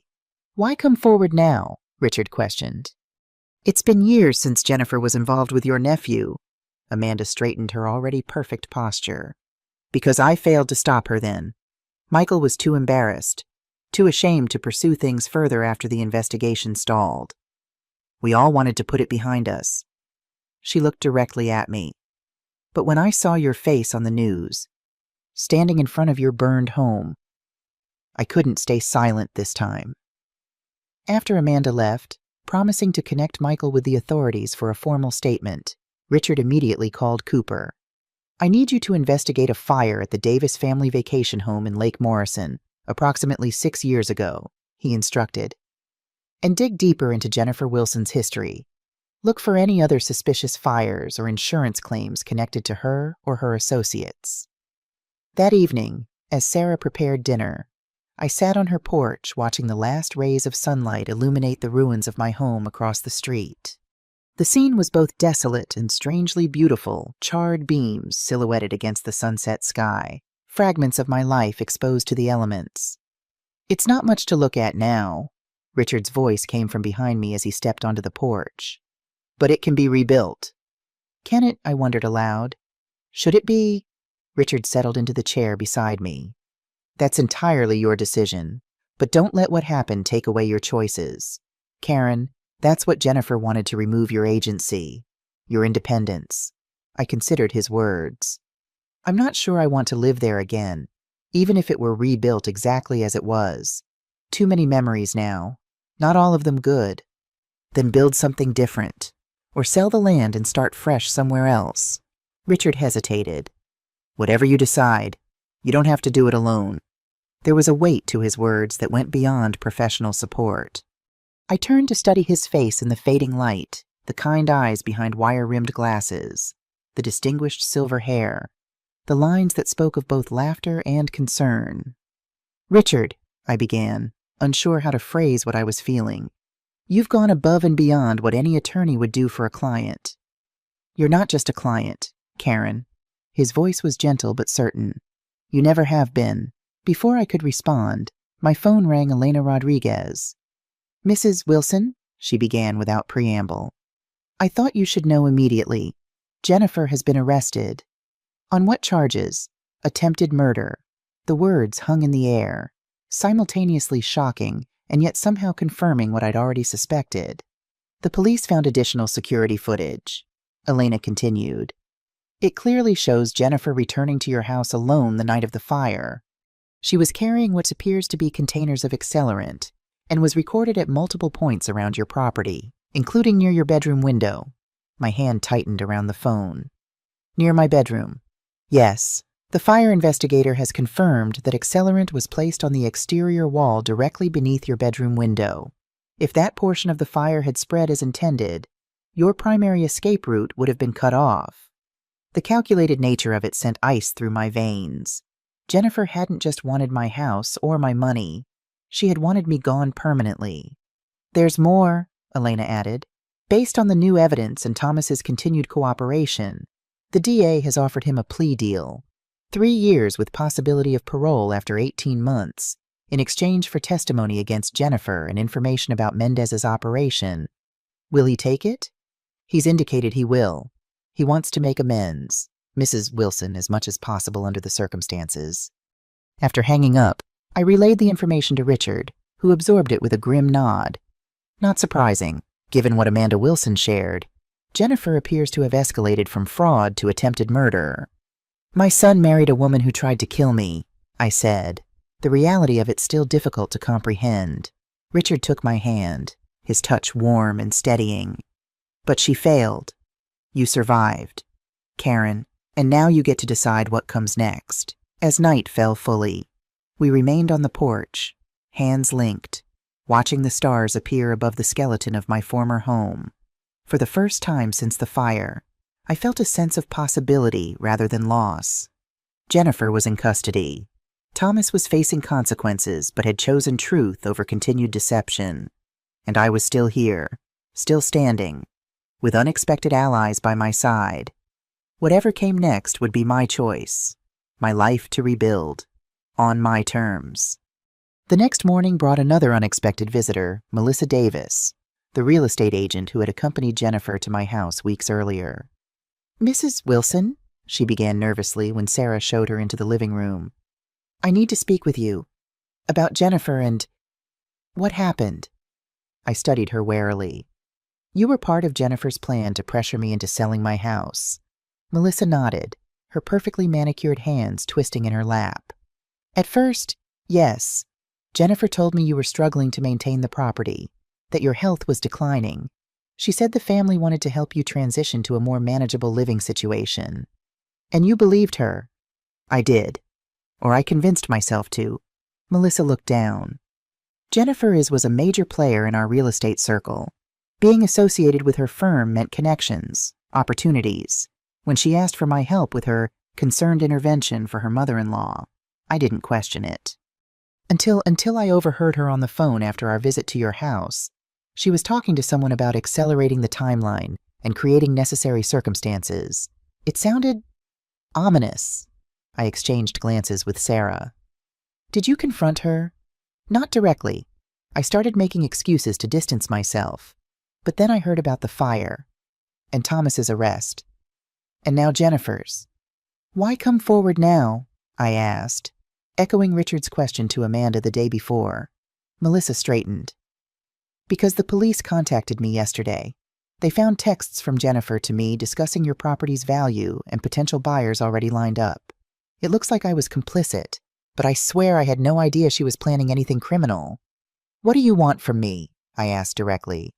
Nothing. I wanted you to know I'm cooperating fully with the investigation, and I wanted to apologize for my part in this, however unwitting. After Melissa left, promising to provide authorities with any additional information she had, I called Richard to update him. It's another piece of the puzzle, he said thoughtfully. Jennifer was lining up buyers before the fire, confident she'd have your property to sell. That speaks to premeditation. Melissa seemed genuinely shocked by what happened, I noted. Many people were likely pulled into Jennifer's schemes without understanding the full picture. She compartmentalized her deceptions, showing different faces to different people. Later that day, Cooper arrived with a thick folder of documents. Mrs. Wilson, we've uncovered some interesting financial information. Jennifer hasn't just been borrowing from Mendez. She's been moving money between multiple accounts, some in offshore locations. He spread various financial statements across Sarah's dining table. We've traced approximately $850,000 in funds that Jennifer has hidden from Thomas and her creditors. Some appears to be from investors in her real estate developments.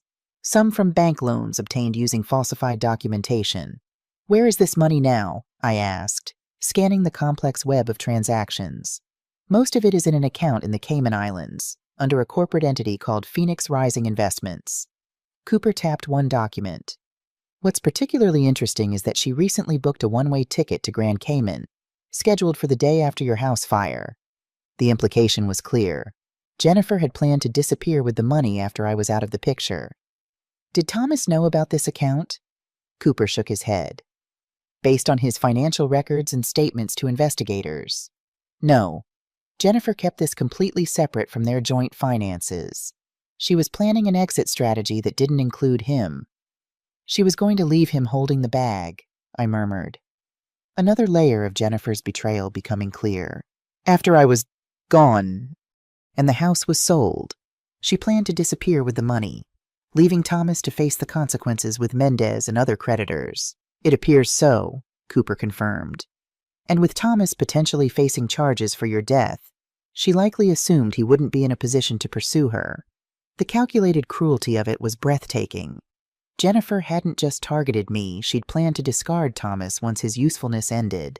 We've provided all this information to the authorities, Cooper added. It significantly strengthens the case against her. That evening, Elena called with news that Jennifer's bail had been denied. The judge had cited both the severity of the charges and the evidence of hidden assets and flight risk. She'll remain in custody until trial, Elena explained, which gives us time to build an even stronger case. The DA is also pursuing charges related to the financial fraud, in addition to the attempted murder and arson charges. And Thomas, I couldn't help asking. The plea agreement is being finalized. With the new evidence of Jennifer's hidden accounts, it's clear he wasn't aware of the full scope of her activities. That's working in his favor. After hanging up, I sat in Sarah's kitchen, watching her prepare dinner with practiced efficiency. Our routine had developed naturally over the past days, Sarah cooking, me setting the table, sharing meals and conversation as we had for decades, just in a different house. You're quieter than usual, Sarah observed, sliding a casserole into the oven. I'm thinking about Thomas, I admitted, about how thoroughly Jennifer manipulated him. Sarah settled across from me at the table. Are you reconsidering your feelings about his involvement? Not exactly. He still made choices, terrible choices, but seeing the extent of Jennifer's deception, how she planned to betray him too. I trailed off, sorting through complicated emotions. I think I understand better how he got to that point. Understanding isn't the same as forgiving, Sarah noted gently. No, but maybe it's a start. The next morning, Richard arrived with blueprints and property documents. I thought we might discuss options for your property, he explained. The insurance adjuster has completed his assessment. With the policy coverage and depreciation factors, they're offering $375,000 for the structure, plus $125,000 for contents. That seems fair, I acknowledged, reviewing the figures. Additionally, the land itself has appreciated significantly. A conservative estimate puts its value at $200,000, possibly more given the corner lot location. I looked up from the papers. You've done your homework, Richard smiled slightly. I wanted you to have all the information before making decisions. You have options. Karen, you could rebuild on the same lot, either a replica of your former home or something entirely new. You could sell the land and purchase elsewhere. Or you could invest the money and consider alternatives like a condo or townhouse with less maintenance. What would you do? I asked, curious about his perspective. Richard considered the question seriously. I wouldn't rush the decision. Perhaps rent a place temporarily while you explore options. The important thing is that you make the choice based on what you want for your future, not what you're running from in your past. His wisdom resonated with me. I think you're right. I need time to decide what I really want, now that I'm free to choose. Free to choose. The phrase lingered in my mind throughout the day, for weeks. Jennifer had been trying to remove my choices, to force me into a situation that benefited her financially. Now, with her schemes exposed and her control broken, I had regained not just my safety, but my autonomy. That afternoon, I visited Thomas at the detention center. The meeting room was sparse but clean, with several tables where inmates could visit with family members under the watchful eyes of corrections officers. Thomas looked better than he had at the hospital, less panicked, though still subdued. He brightened visibly when he saw me. "Mom, you came." "I said I would," I reminded him, taking a seat across the table. "I know, but after everything," he shook his head, "I wouldn't blame you if you never wanted to see me again. You're still my son, Thomas. That hasn't changed, even if everything else has." He swallowed hard. "I've accepted the plea deal. 3 years, with possible parole after 18 months. Elena told me, I think it's the right decision. It's more than I deserve," he said quietly. "But I want to make things right, as much as I can. I'm cooperating fully about Jennifer, about Mendez. Everything." "I know you are." Thomas leaned forward slightly. "Mom, there's something else you should know. Something I only realized after Jennifer's arrest. The house fire wasn't her first attempt," I stilled. "What do you mean? Remember when your car brakes failed 2 months ago? The mechanic said it was wear and tear, but Jennifer had borrowed your car the week before. She made a specific point of offering to take it for an oil change." The memory surfaced Jennifer's uncharacteristic offer to help with my car maintenance. The terrifying moment when my brakes failed while approaching an intersection. I'd been fortunate to pump them enough to slow down and steer into an empty parking lot. "You think she tampered with my brakes?" The idea was chilling. Thomas nodded miserably. "And the loose railing on your back porch steps, Jennifer volunteered to fix it, but she must have loosened it more instead. If you hadn't noticed it wobbling before putting your weight on it." Each revelation painted a more sinister picture of Jennifer's intentions. She hadn't just opportunistically decided to burn my house, she'd been making multiple attempts to harm me, disguised as accidents. "Have you told the police this?" I asked. "Yes, they're re-examining both incidents." As our visiting time drew to a close, Thomas reached across the table, stopping just short of touching my hand. "Mom, I know I have no right to ask, but will you write to me while I'm here?" The request was small, almost childlike in its vulnerability. Despite everything, I found myself nodding. "I will, and I'll visit when I can." Relief washed over his face. "Thank you. I'll make this right, Mom. Somehow, someday, I'll make it right." As I left the detention center, Richard was waiting in the parking lot, leaning against his car with casual elegance. The sight of him solid, dependable, present brought unexpected comfort. "How did it go?" he asked as I approached. "Better than I expected." Thomas shared some disturbing information about previous incidents that might have been Jennifer's attempts to harm me. Richard's expression darkened. "She's been planning this for some time." Then, "It appears so." We drove in companionable silence for a while, the afternoon sun casting long shadows across the road. "Richard," I said eventually, "I've been thinking about your advice, about taking time to decide what I want for my future. And I think I'd like to rent a small apartment for a few months, something simple but comfortable. While I consider my options," he nodded approvingly. "I think that's wise. In fact, I know of a furnished garden apartment in my neighborhood that just became available. 1 bedroom, private entrance, quiet street." "Your neighborhood," I repeated, a smile tugging at my lips. "How convenient." Richard's eyes crinkled at the corners. "Entirely coincidental, I assure you, though I wouldn't object to having you as a neighbor."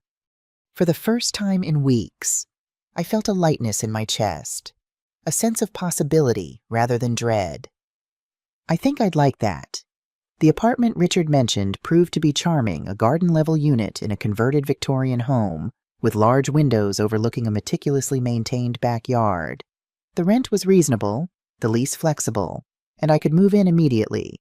Sarah helped me shop for essentials to supplement the basic furnishings.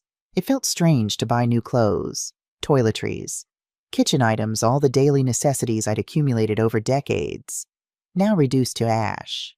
"It's like starting from scratch," I commented as we filled a shopping cart with towels and bedding. Not entirely from scratch, Sarah corrected. You still have your history, your memories, your relationships. Those weren't destroyed in the fire. She was right, of course. The house and its contents could be replaced. What mattered most, my sense of self, my connections to others, remained intact, perhaps even strengthened by the ordeal. The day I moved into the apartment, Richard appeared at my door with a housewarming gift, a small potted magnolia tree. It won't bloom for a while, he said, placing it carefully on my new patio table. But when it does, I thought it might remind you of home. The thoughtfulness of the gesture touched me deeply. Thank you. It's perfect. As we sat on the patio with glasses of iced tea, Richard updated me on the legal proceedings. Jennifer's attorney has approached the DA about a plea deal, but they're not inclined to offer one given the severity of the charges and the evidence against her. Good, I said firmly. She should face full consequences for what she did. The trial will likely be difficult, Richard warned. Her defense will try to shift as much blame as possible to Thomas, paint her as an unwitting spouse. With the financial evidence, Cooper found the hidden accounts, the one-way ticket. Even with that, these cases can be unpredictable. Are you prepared to testify if needed? I considered the question seriously. The thought of facing Jennifer across a courtroom was intimidating, but the alternative, allowing her to escape justice, was unacceptable. Yes, I decided. I'll testify. I want her to see me, alive and well despite her best efforts. I want her to know she failed. Richard reached across the table, covering my hand with his. You're an extraordinary woman, Karen Wilson. The warmth in his eyes stirred something I hadn't felt in years, a flutter of attraction, of possibility. James had been gone 3 years now. I'd assumed that chapter of my life was closed, that companionship and romantic connection were behind me. Yet here was Richard, intelligent, kind, steadfast, looking at me with unmistakable admiration. And more surprisingly, here I was, responding to it. This isn't exactly the right time, I began hesitantly. For what? For whatever this is. I gestured vaguely between us. Richard smiled, understanding immediately. Perhaps not. But then again, life rarely arranges itself in perfect timing. Sometimes we have to embrace opportunities as they arise. Imperfect circumstances and all. Before I could respond, his phone rang Cooper with urgent news. Jennifer's attorney has withdrawn from the case, Richard reported after a brief conversation. Apparently, she tried to implicate him in her financial schemes, claimed he advised her on hiding assets. Did he? According to Cooper's sources, absolutely not. She's burning bridges, trying to create reasonable doubt by spreading blame. Richard's expression grew serious. This suggests she's planning to fight the charges aggressively, possibly with a new strategy. What kind of strategy? That remains to be seen. But given her pattern of manipulation, we should expect something calculated. We didn't have to wait long to find out.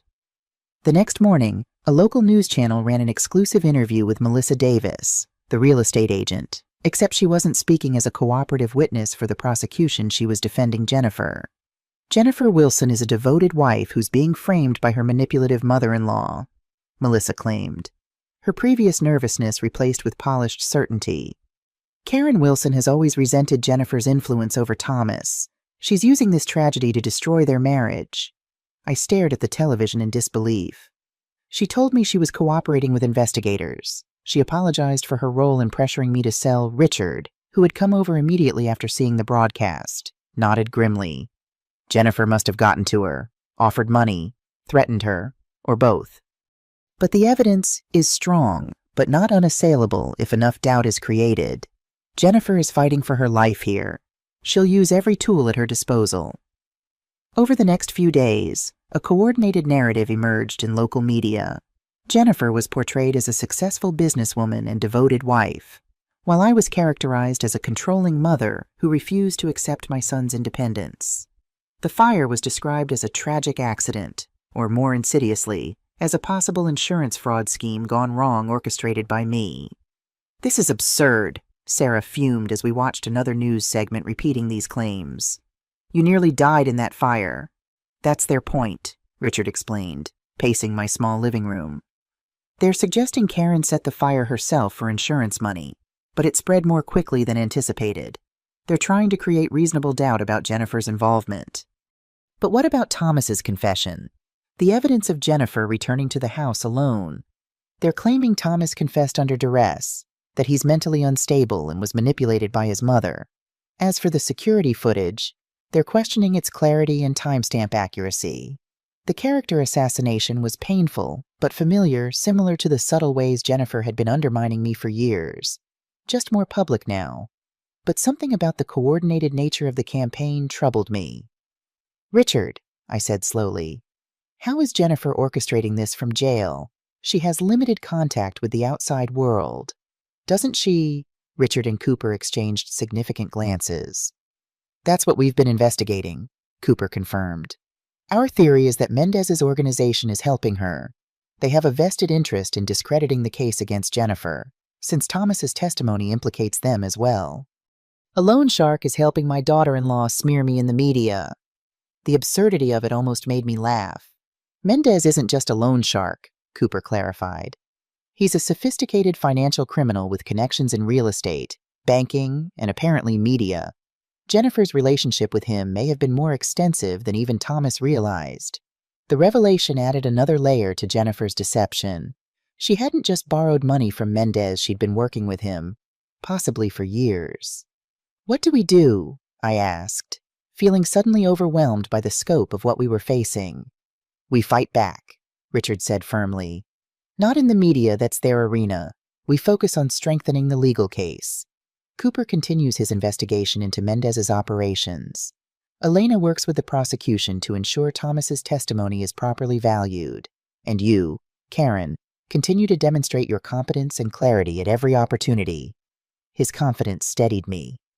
"And if Jennifer somehow manages to create enough doubt to affect the trial," Richard took my hand, his grip warm and reassuring, "then we'll face that together. But remember, you've already won the most important battle. You survived. You're free of her manipulation. Whatever happens with the legal proceedings, she can't take that from you." As I looked around at these people who had become my allies and friends, Richard with his steady wisdom, Cooper with his investigative skill, Sarah with her unwavering loyalty, I realized he was right.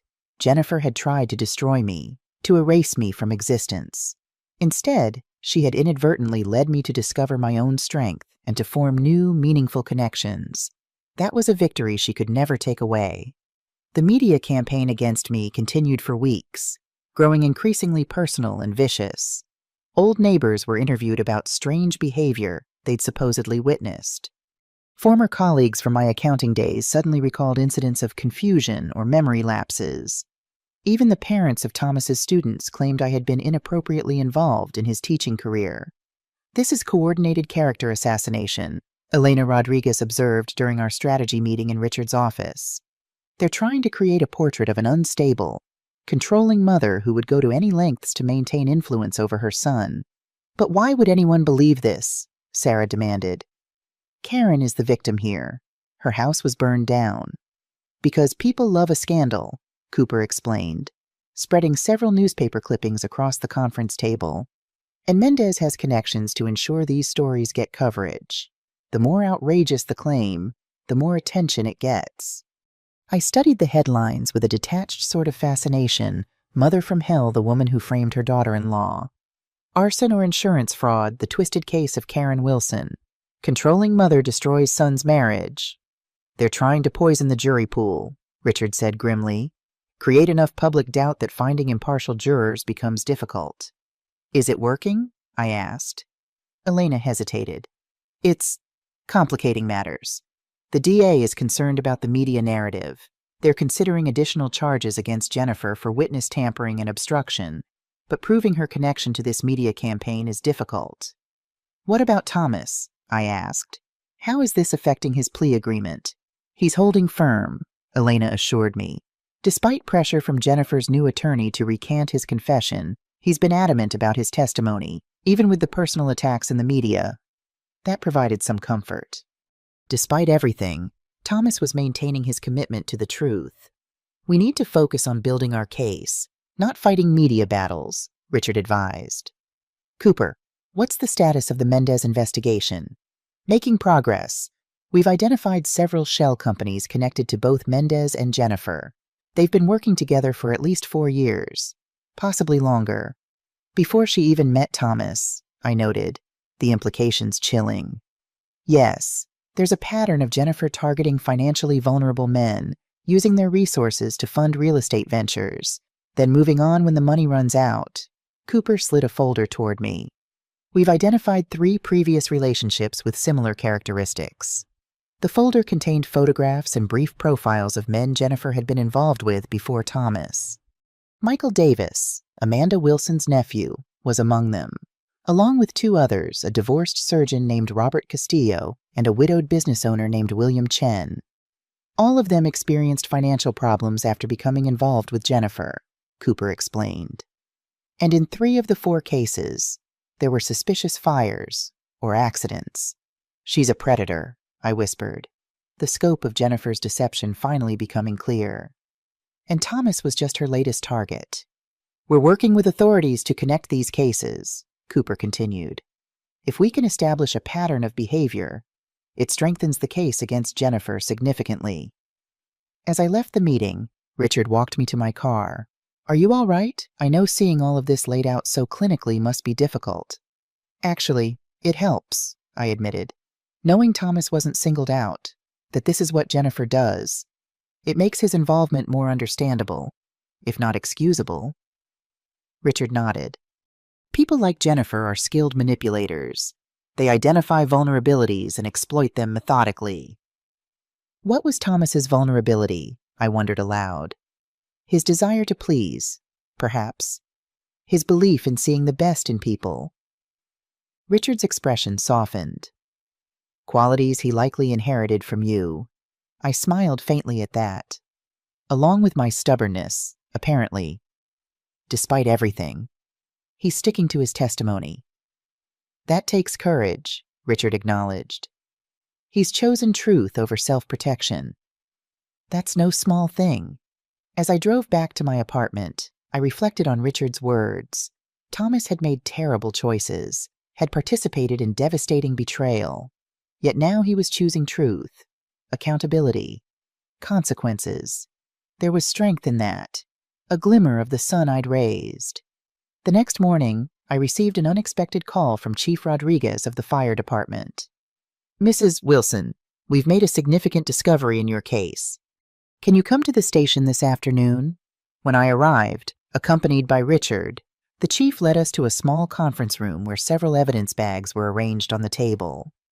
During our investigation of the fire scene, we recovered fragments of a cell phone damaged in the blaze, he explained. Our tech team has managed to recover data from the device, including text messages and photographs. Whose phone was it? I asked. Based on the account information, it belonged to Jennifer Wilson. We believe she dropped it during her second visit to your house the night of the fire.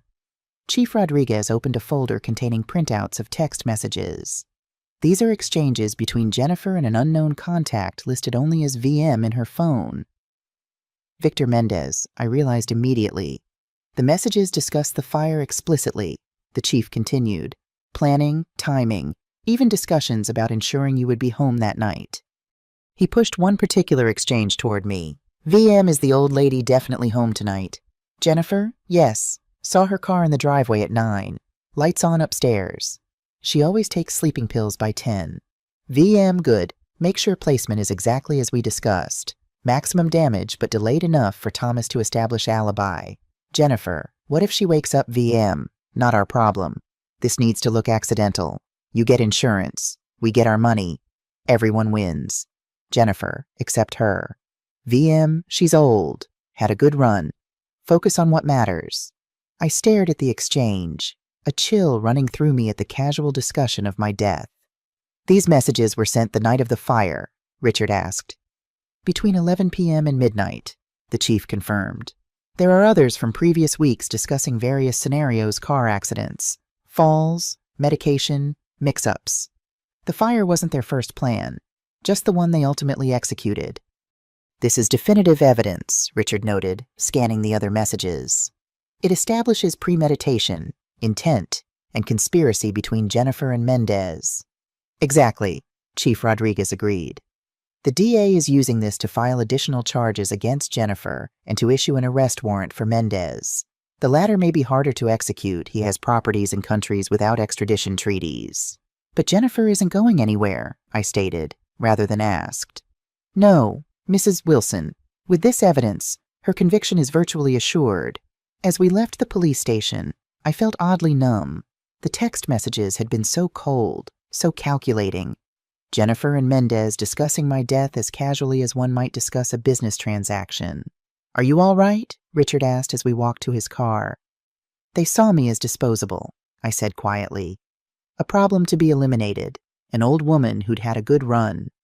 Richard stopped, turning to face me fully. Karen, look at me. I met his gaze, finding strength in his steady, compassionate eyes. Their perspective is a reflection of their moral bankruptcy.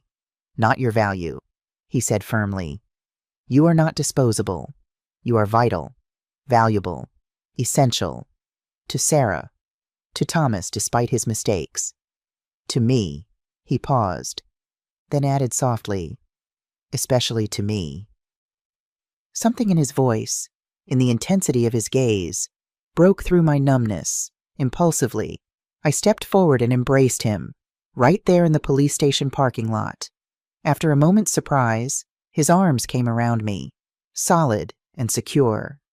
Thank you, I whispered against his shoulder. For what? For seeing me, the real me, not just a convenient target or a problem to solve. His arms tightened slightly. Always, Karen. Always. The discovery of Jennifer's phone changed everything. Within days, her media campaign collapsed as news outlets reported on the recovered text messages. Her new attorney attempted to claim the evidence had been planted or tampered with, but the technical authentication was irrefutable. Cooper called with news that Mendez had fled the country, likely to a property he owned in a non-extradition country. Disappeared overnight with whatever assets he could liquidate quickly, Cooper reported. But he left Jennifer to face the consequences alone. Honor among thieves, Richard commented dryly. A week later, Elena arranged for me to visit Thomas at the detention center. He looked markedly better than during my previous visit, clearer-eyed, more composed. I heard about Jennifer's phone, he said after we exchanged greetings. About the texts with Mendez. Yes, they're illuminating. Thomas shook his head, disgust evident in his expression. I keep thinking I've discovered the worst of her deceptions, and then something new emerges. He met my gaze directly. I was a fool, Mom, a complete, utter fool. You were manipulated by someone who's apparently made a career of it, I replied, surprising myself with the lack of accusation in my tone. The investigators have found at least 3 other men she targeted before you. That doesn't excuse what I did, Thomas insisted. I still made choices. Terrible choices. Yes, you did. I wouldn't deny that truth. But understanding the context helps me. Make sense of it. He studied me for a moment. You sound different. More, I don't know, settled somehow. I considered this. Perhaps I am. The evidence against Jennifer is overwhelming now. The truth is coming out, and I'm building a new life, one day at a time. Tell me about it, he asked, a hint of the old Thomas curious, engaged showing through. So I did. I told him about my apartment, about reconnecting with old friends, about the pottery class I'd started taking at the community center. I didn't mention Richard explicitly. That relationship, still tentative and new, felt too private to share just yet. You sound happy, Thomas observed when I finished. Despite everything, I'm finding my way there, I acknowledged.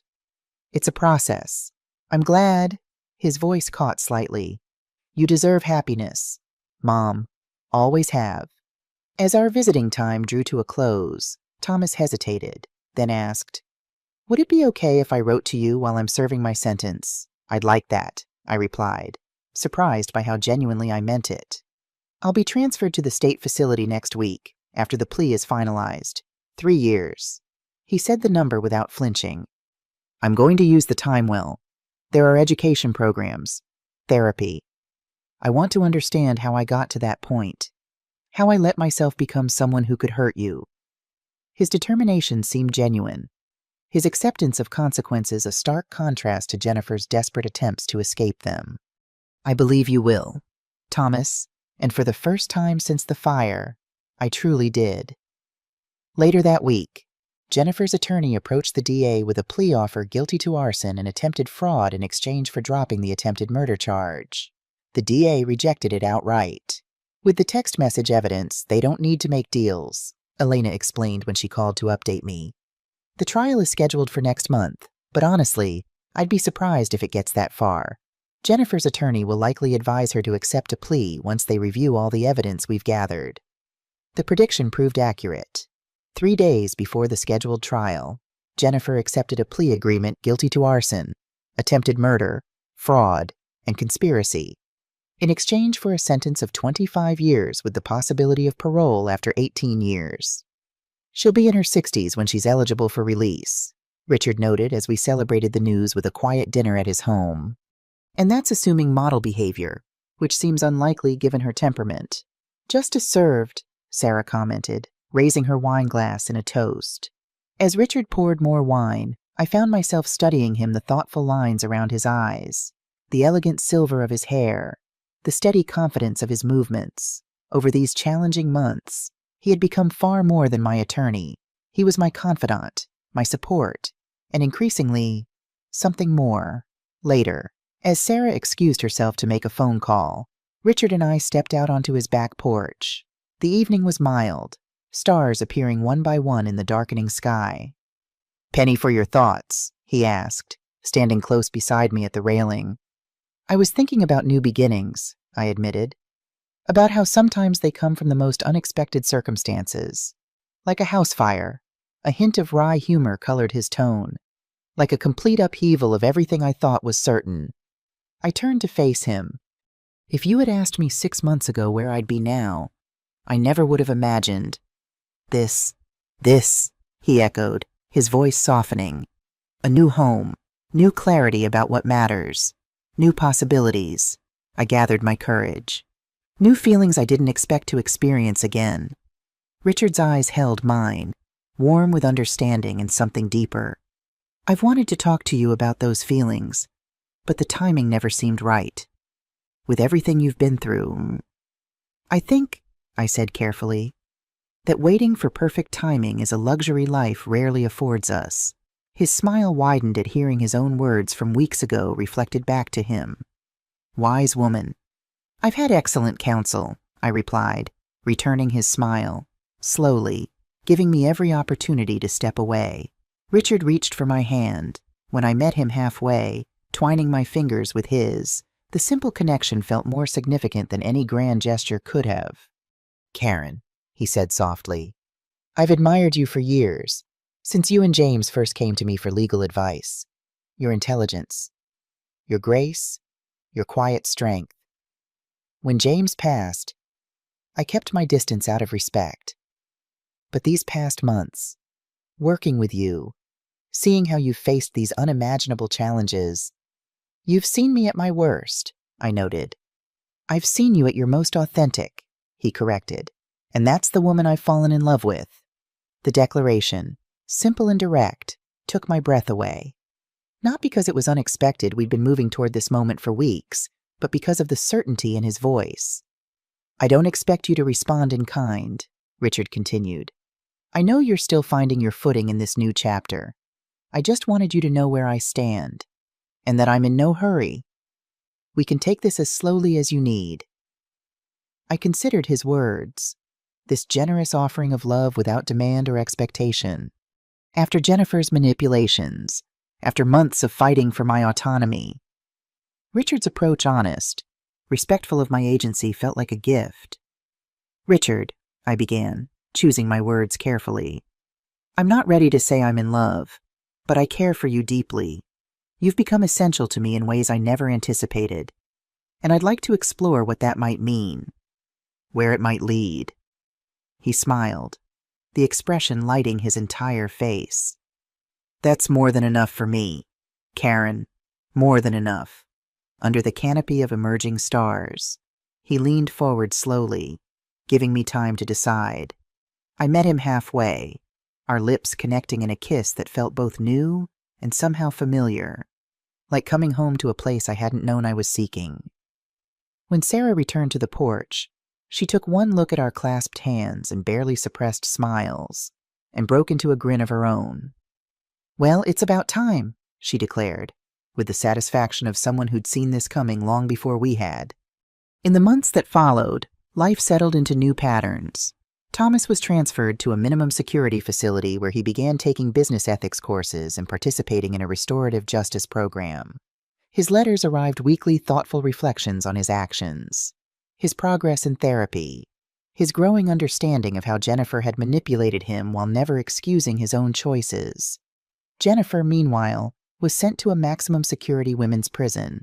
According to Cooper's sources, she maintained her innocence despite the overwhelming evidence, blaming Thomas, Mendez, and even me for her circumstances. She made no attempt to contact me, for which I was grateful. With the legal proceedings largely resolved, I finally turned my attention to the future of my property.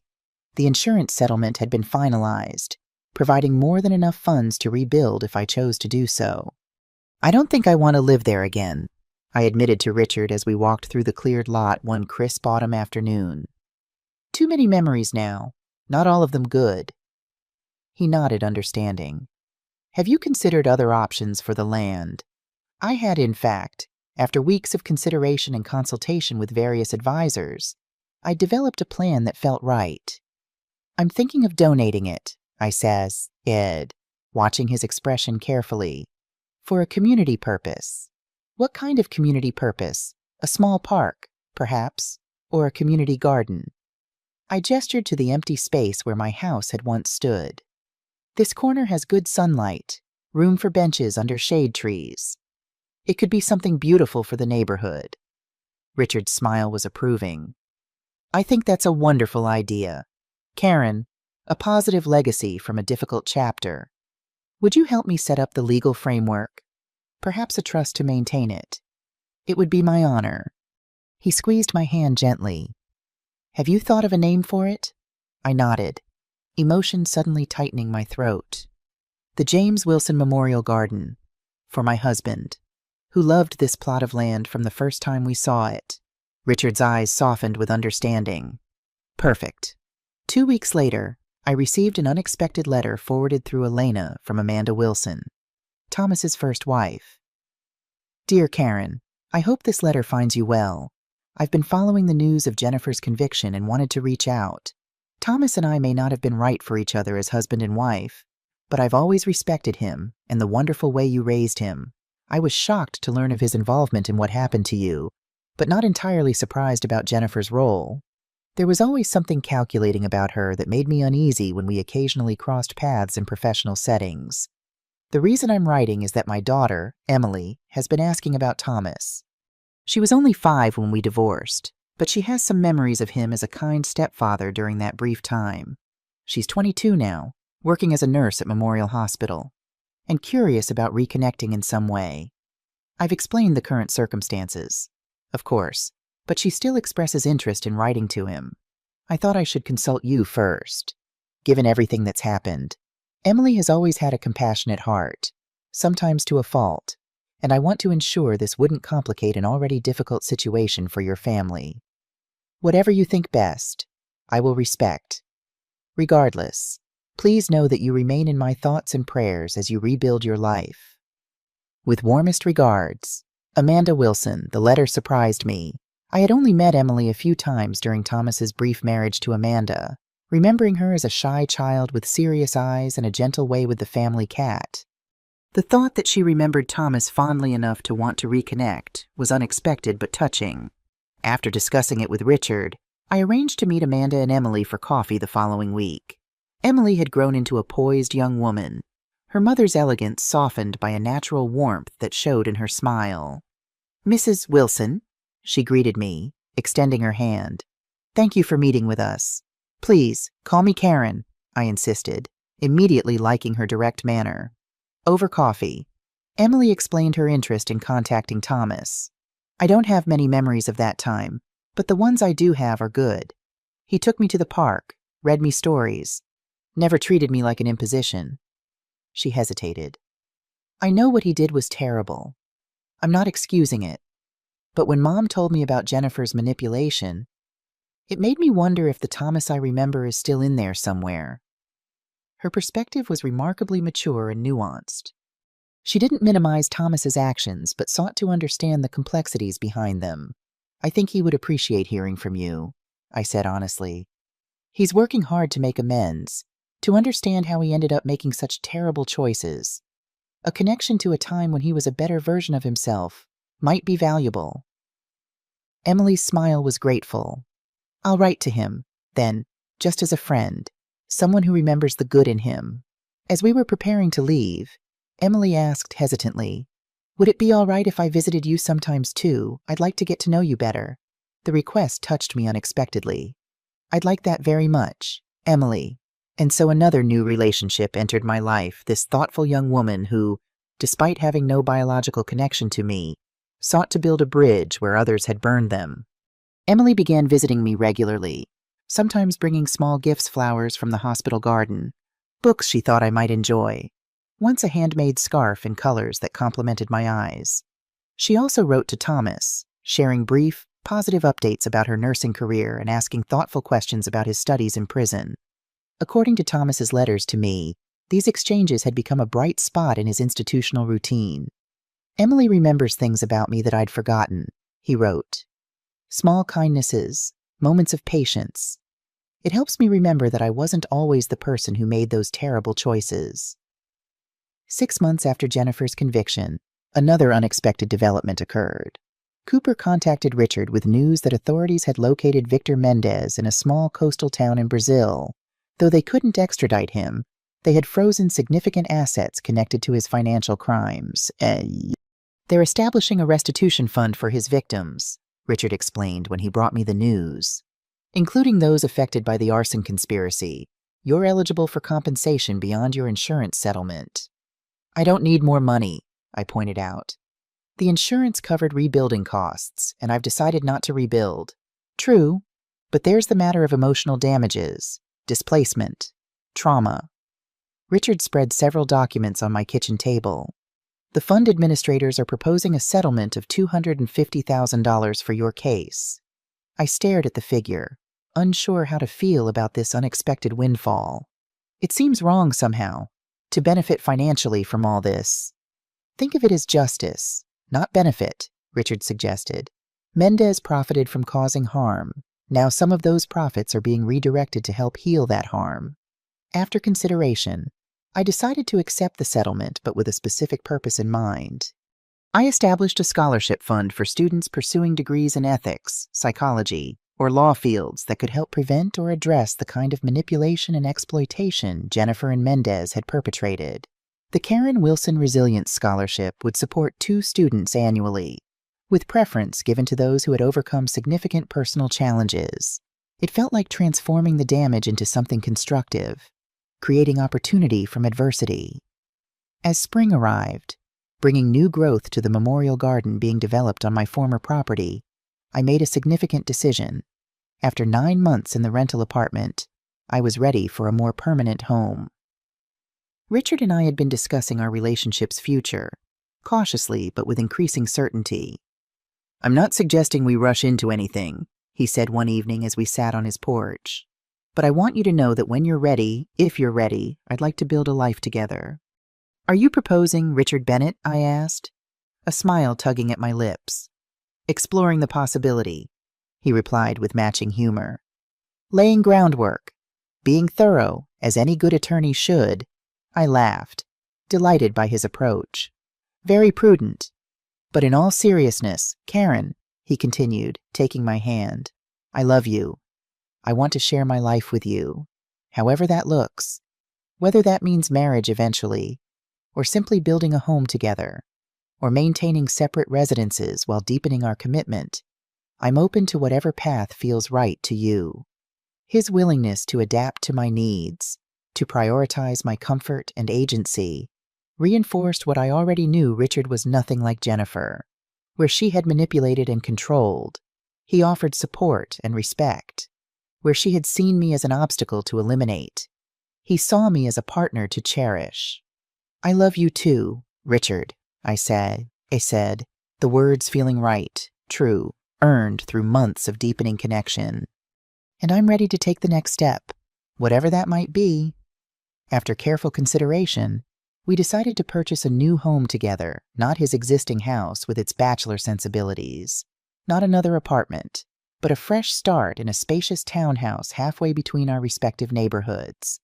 2 stories with an elevator option for future accessibility, a small garden, and a home office for Richard's semi-retirement legal practice. When we told Sarah our plans, she was delighted but unsurprised. "I knew from the moment I saw you together at that first strategy meeting," she declared. "There was a connection there, plain as day. You might have mentioned it to us," Richard teased. "Could have saved us some time." "And deny you the pleasure of discovery," Sarah countered. "Never." The day we closed on our new home coincided with the completion of the James Wilson Memorial Garden.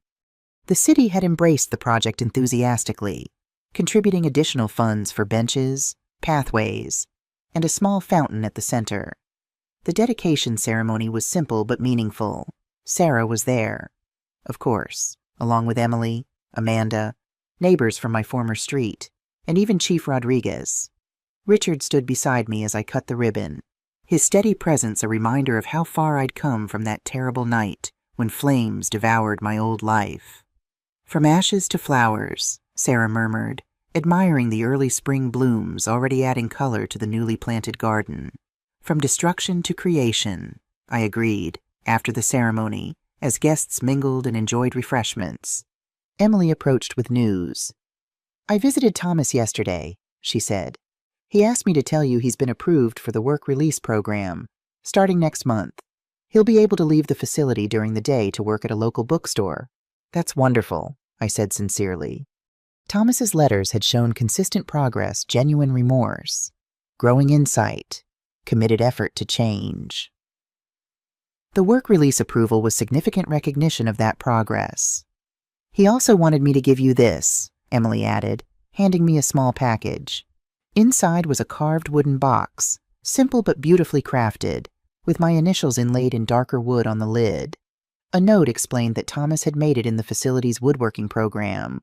"Mom, I can never replace what was lost in the fire, the memories, the security, the trust. But I wanted to create something new for you, something that might hold new memories as you build your new life, with love and continuing gratitude for your resilience." Thomas, the gift, brought unexpected tears to my eyes. It wasn't grandiose or presumptuous, just a small, sincere offering, an acknowledgement of harm done and hope for healing ahead. Richard, noting my emotion, gently asked if I was all right.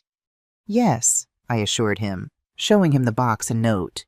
"Just reminded that healing isn't linear. It comes in unexpected moments, from unexpected sources." He nodded understanding, his arm warm around my shoulders. "The important thing is that it comes." That evening, as Richard and I prepared dinner in our new kitchen, still finding our rhythm in the shared space, occasionally bumping into each other with laughing apologies, I found myself filled with a profound sense of peace. My life had been upended in the most traumatic way possible. I had lost my home, confronted devastating betrayal, faced my own mortality. Yet somehow, through that crucible of fire, I had emerged, not diminished, but expanded.